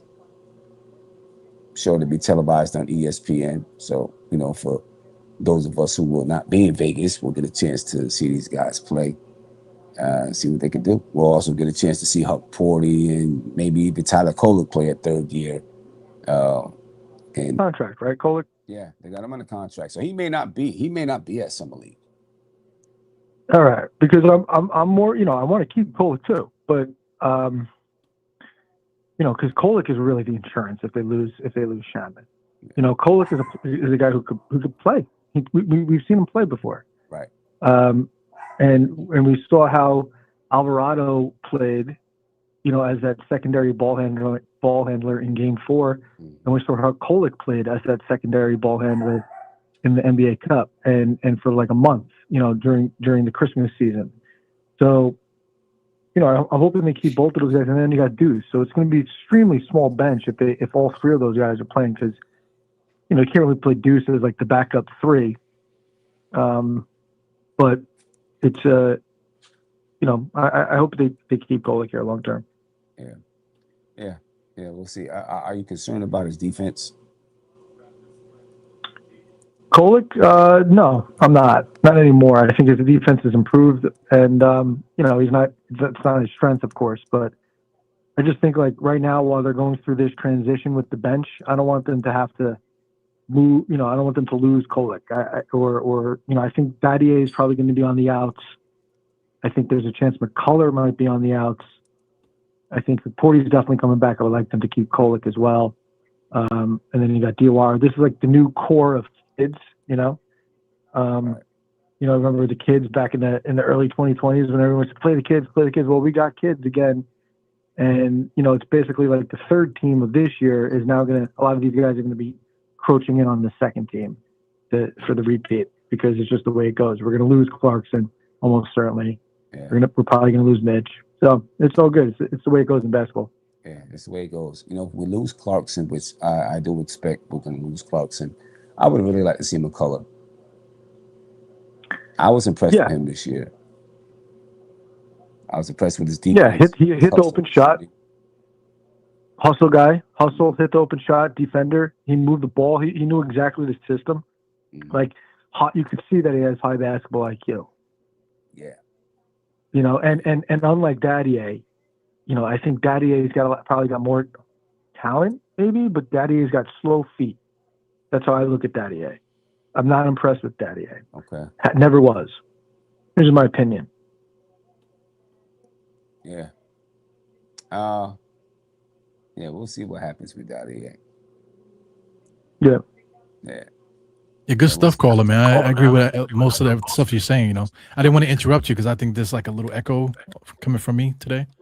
But good stuff, man. I really like everything you're saying. Thanks. I love calling in. Have a good night, guys. I appreciate you, Nick. Have a good one. You too. Nick is always on point when he calls in, man. Nick is always on point when he calls in. Yeah. He definitely does his thing when he calls in. Yeah. So, ladies and gentlemen, the Washington Wizards are now on the clock at number 51. We are just 2 picks away from the final draft pick of the night for the Knicks. You know, I am expecting. I'm thinking that we'll draft a center, right? You got a guard, you got a wing, get a center, and call it a night. You know, see these guys in summer league. You know, and then obviously, you know, we'll see if the Knicks make any other trades. At this point, I don't know if there's why. What are we trading now? Unless we're trading these guys for future second round picks. You know, because we're not paying these guys any money, right? So what would be the point of a trade now with these guys? I don't know. Well, roster wise too, we have to fill holes. You know, so we got to assign players anyway. So I mean, it's since we're not drafting the guys, it's interesting to see what we're going to do about filling these positions. Because, like you said, you know, McCullough's not coming back, Clarkson's not coming back. Quite a few players are just not coming back. You know, so you said McCullough's not coming back. Yeah, that's his name, right? The young kid that yeah, McCullough. Why is it? Kevin? Why is he not coming back? Is he signed? Is he signed for next year? I don't know if he's signed. I guess we have to look at his contract. I'm not sure if he's signed. But I mean, let me see. Kevin McCullough. Let's see what's going on with Kevin McCullough.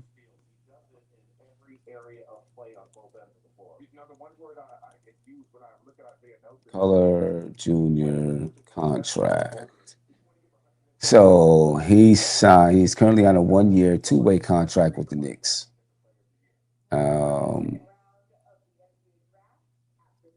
He could be a guy. I mean, if you lose Jordan Clarkson, he could be a guy that you just give a contract to. And he's a restricted free agent, so the Knicks hold the rights to him. Yeah. So, you know, if the Knicks want him, you know, they got him. He's not going anywhere. Well, you know, assuming the Knicks want him.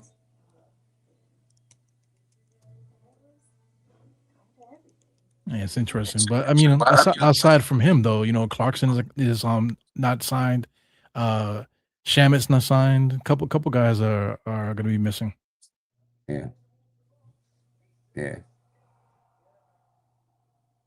know, and you know, I definitely want to try to run it back with this group, right? You know what I mean? You know, why not try to run it back with this group? But you know, being able to sign them is sign them all and stay under that second apron is going to be the key. And you know, I know there's a lot of people are still upset about that second apron, and Dolan not wanting to go into the second apron, but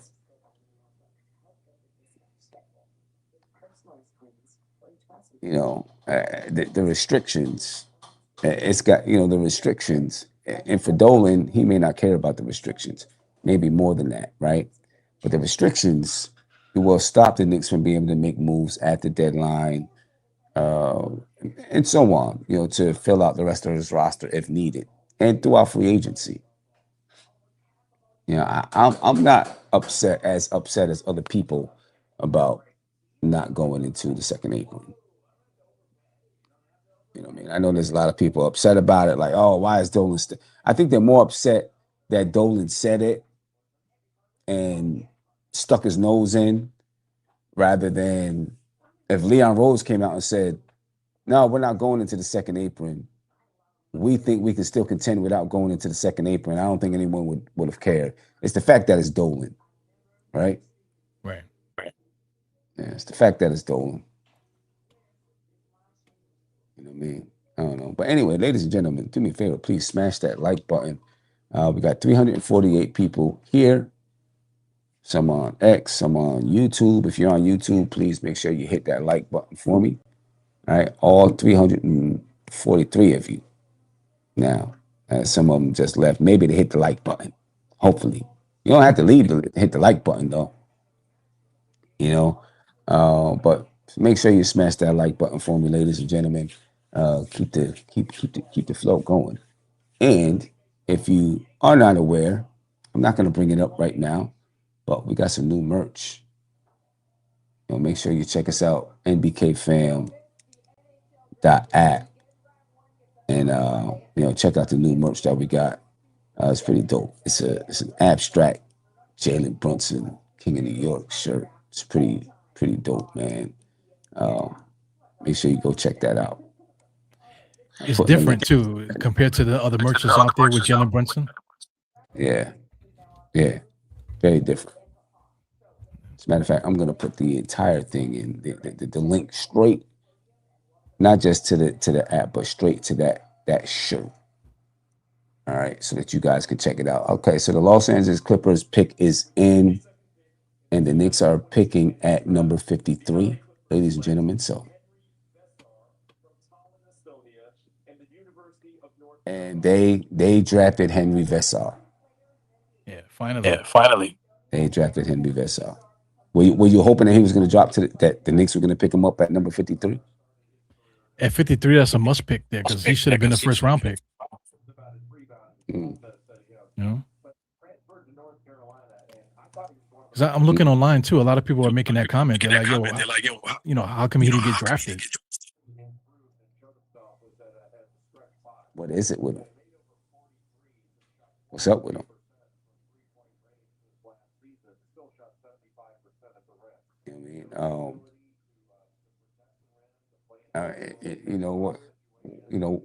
What is it that had him drop so far? Do you think? I don't know. Somebody in the chat said that it could have been his feet. Like big men, they have issues with their feet and stuff like that. So maybe it's something like that. Okay. Slow Runner 14 said the Hawks traded for Vesar. Hawks traded for So the Houston Rockets, ladies and gentlemen, are on the clock for the Knicks. All right. So I'm just going to say the Knicks are on the clock. All right. The Knicks are on the clock at number 53. It almost seems as though Vesar would have been a guy that the Knicks would have, drafted, right? To try to get a center. I don't know. We'll see. I still think the Knicks will go center here.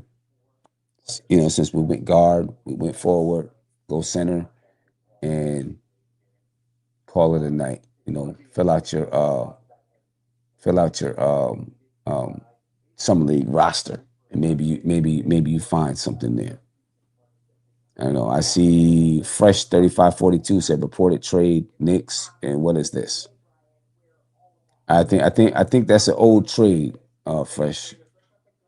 I think that's an old trade you're talking about. This Rockets pick was traded to the Knicks earlier. Yeah, this Rockets pick was traded to the Knicks earlier tonight. So that's an old trade that we're talking about. Old trade.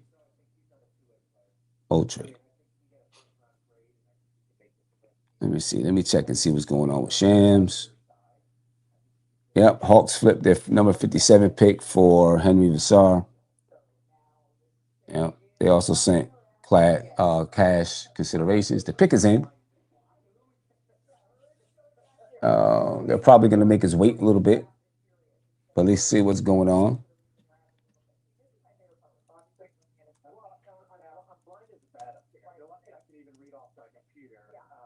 I don't know who is available right now.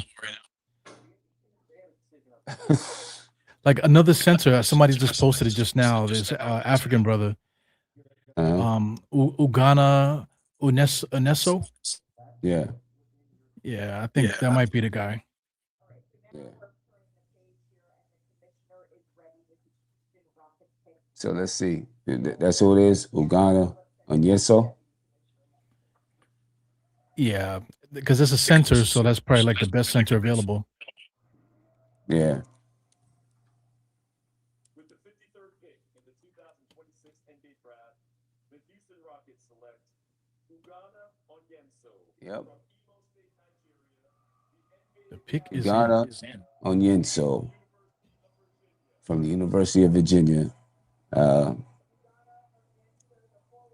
At number 53.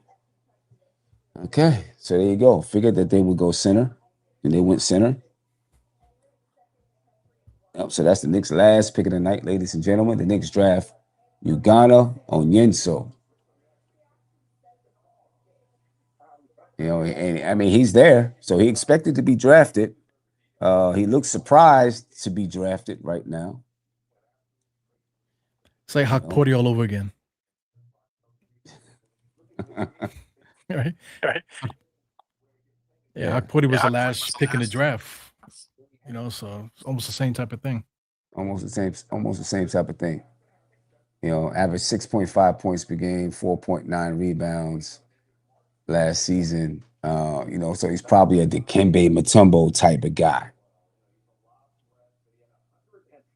You know, he's a rim runner. Looking at what they're talking about on ESPN right now, he's a rim runner. He doesn't look that fast.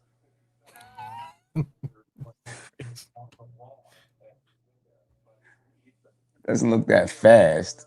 You know. I guess we'll see. Guess we'll see what it is. You know, he's a lob threat.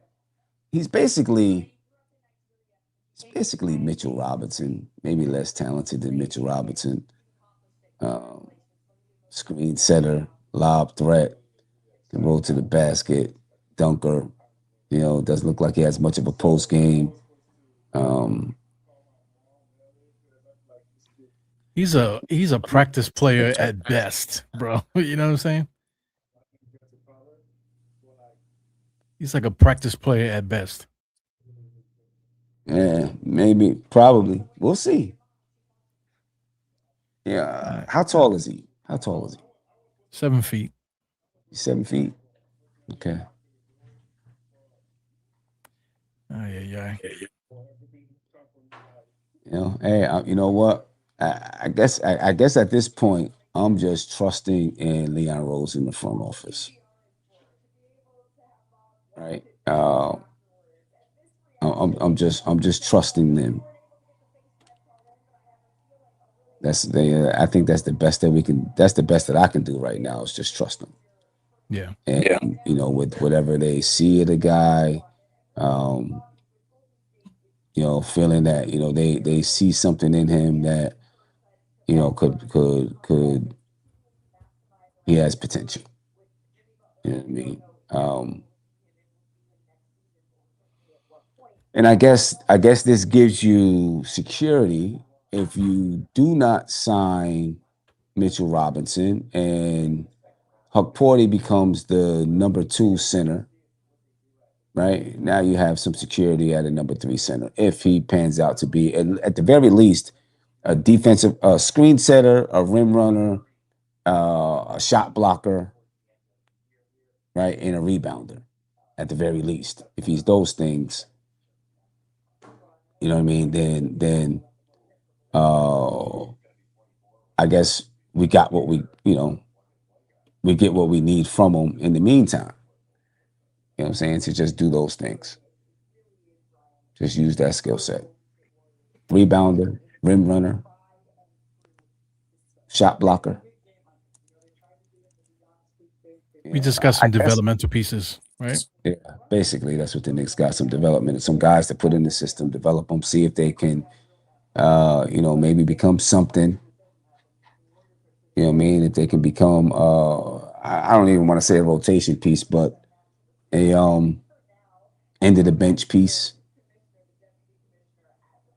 A guy that can come in and give you a couple minutes here and there if you got injuries and things like that. Pretty much that seems like what we drafted. But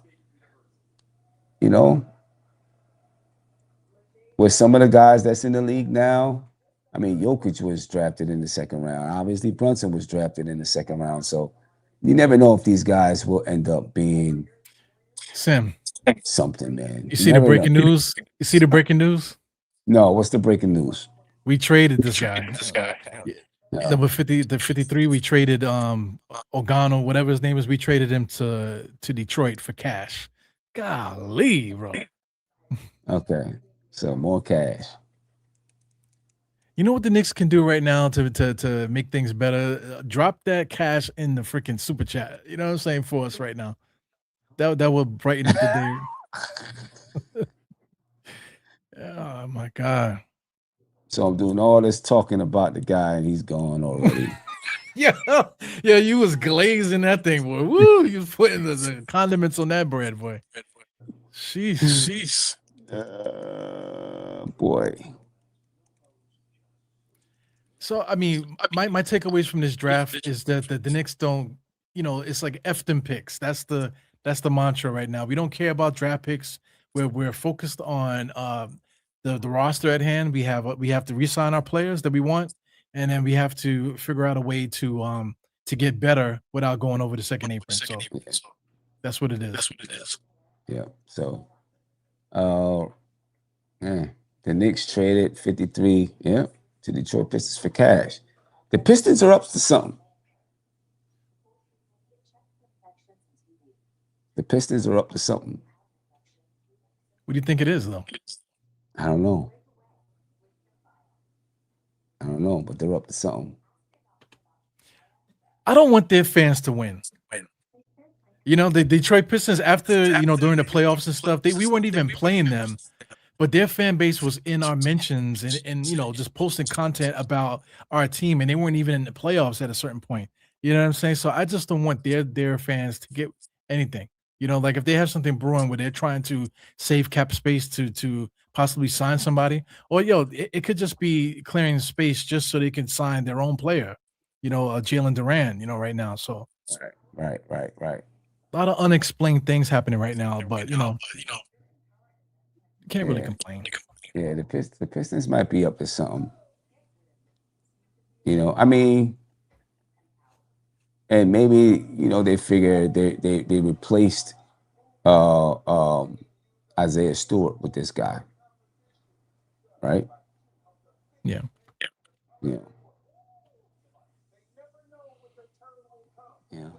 The last time the Knicks traded a center to Detroit, guess who we ended up with?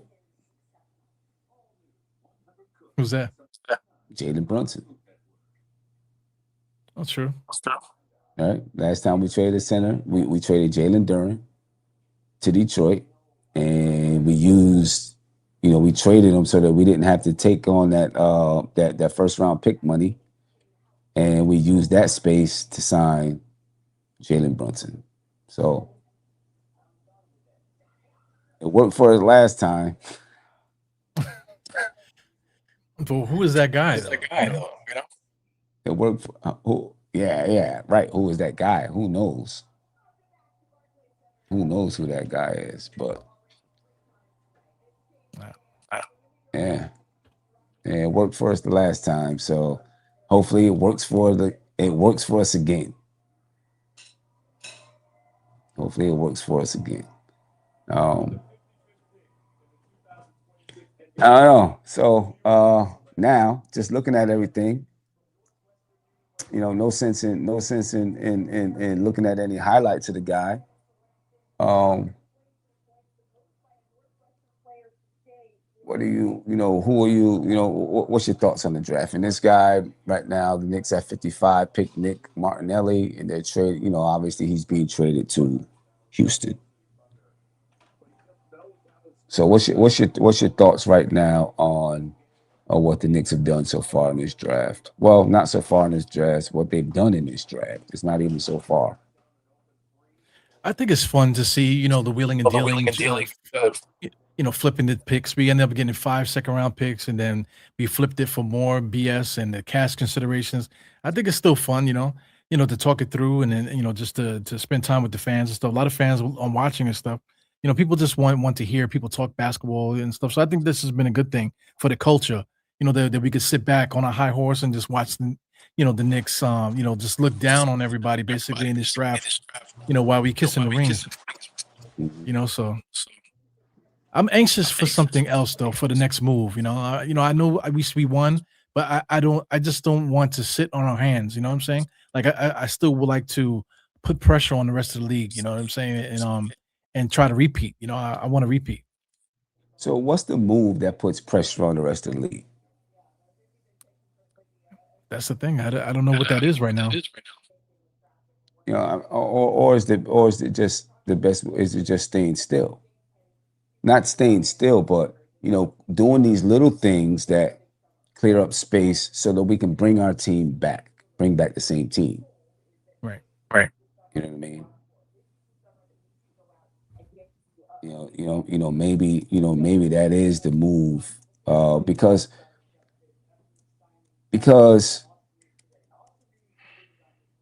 I still think this team can get better, right? They're just learning the offense, right? They're just figuring out how to play together, in my opinion.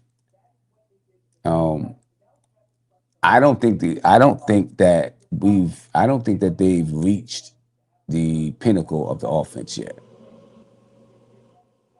Do you? I agree with that. I'm thinking about the Chicago Bulls, right? Not to compare Brunson to Jordan, but that team, they stayed together for 3 years.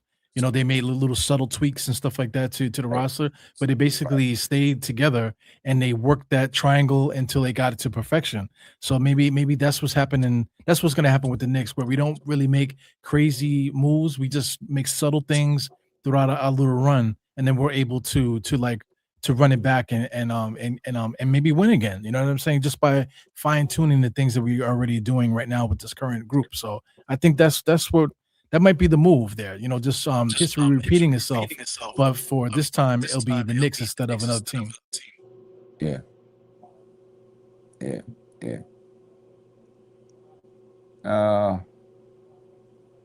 Building Block says, Sim, we do not have any room to get better. If so, tell me. But I think this is what Leon Rose is doing right now. Clearing space to get better by keeping the team together, get better by keeping the chemistry together. I think that's what it is that Leon Rose is trying to do. Keep this chemistry together, keep the team together, keep the chemistry together. You know what I mean? So that we're not, keep the depth together, and maybe even build on the depth if we can. How do we build on that depth? I don't know.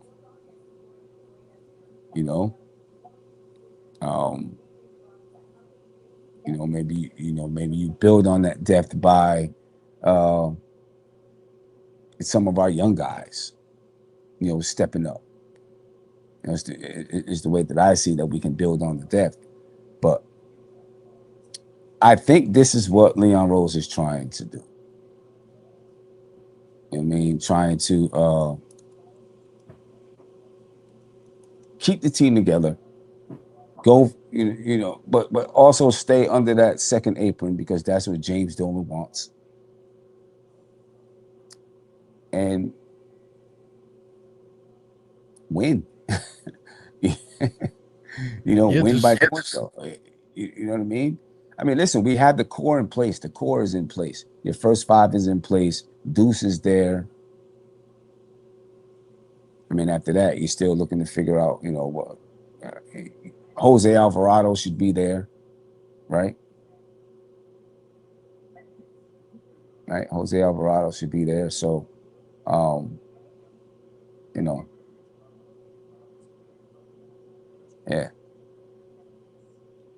You can't really.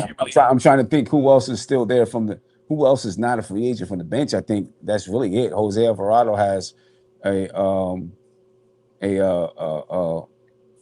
player option, which they're waiting until June 28th to make a decision on that player option. Deuce is still under contract.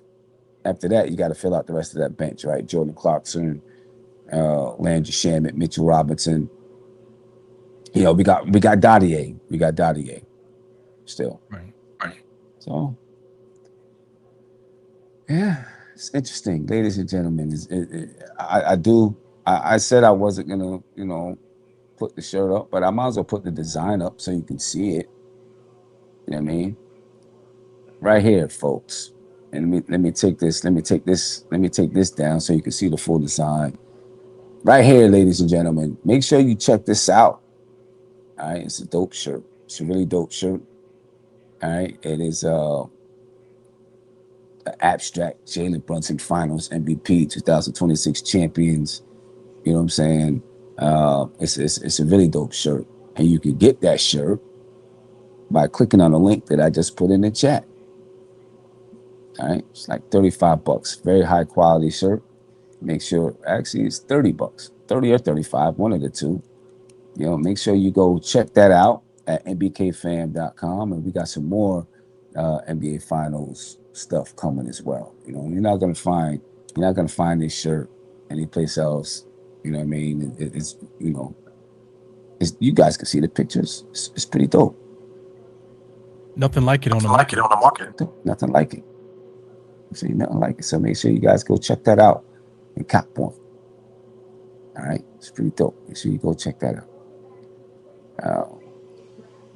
So what's next now? What's next? Now that we've gotten through the draft, what's next? Free agency is next. Free agency begins July 1. I think the Knicks are really intent on taking care of their own in the draft.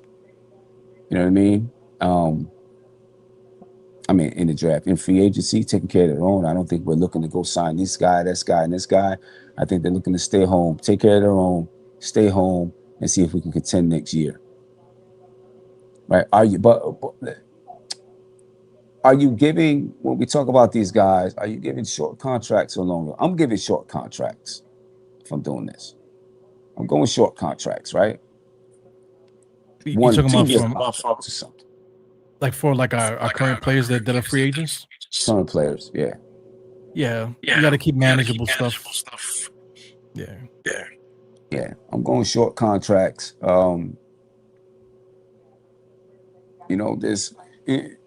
There's no sense in going long because you're not going to contend for 5 years straight. We're probably looking at a 2-year window.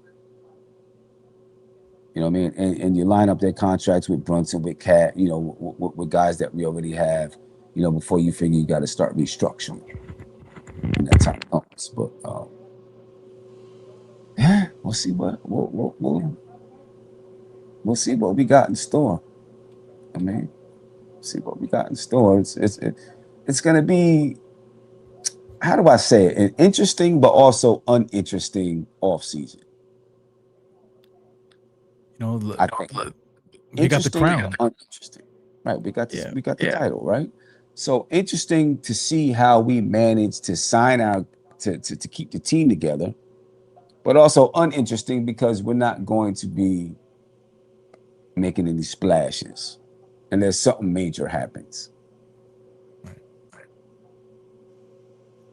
Well, You let's say know, like a team like Miami, they went and got Giannis, but getting Giannis didn't really put no fear in our heart because our team as currently constructed could still beat them because Giannis basically just left teams and he's in the same situation, that he yeah, wasn't in with the Bucks. You know what I'm saying? So us the way that we are, other teams are the ones that have to scramble. The Boston Celtics, the Detroit Pistons of the world, all these teams got to figure out how they're going to beat us rather than us trying to figure out how we're going to compete with them. You right, know? right, right. Unless somebody comes along and makes like some super duper major moves, but then it still has to work. It still has to work in real time. It still has to work practically. You can make all of these moves you want. It still has to work. You don't know if it's gonna work. You don't know if Yeah. it's gonna work. Tonight, ladies and gentlemen, my grandkids were watching the show the other night, and it was like they said to my mom, "Why does he keep saying ladies and gentlemen?" Then I was listening back to one of my videos, and I was like, "Damn, I do say ladies and gentlemen a lot." So I'm working on it, right? I'm aware of it, and I'm working on not saying ladies and gentlemen so much. I do say it a lot. It's 2026, bro. You know what I'm saying? So everything is pronouns and shit. You know what I'm saying? So you gotta figure out something like say for the MTA, they got them saying, hey everyone, you know what I'm saying? Instead of saying ladies and gentlemen, they say attention Right, everyone, right. Attention, everyone. Yeah, yeah.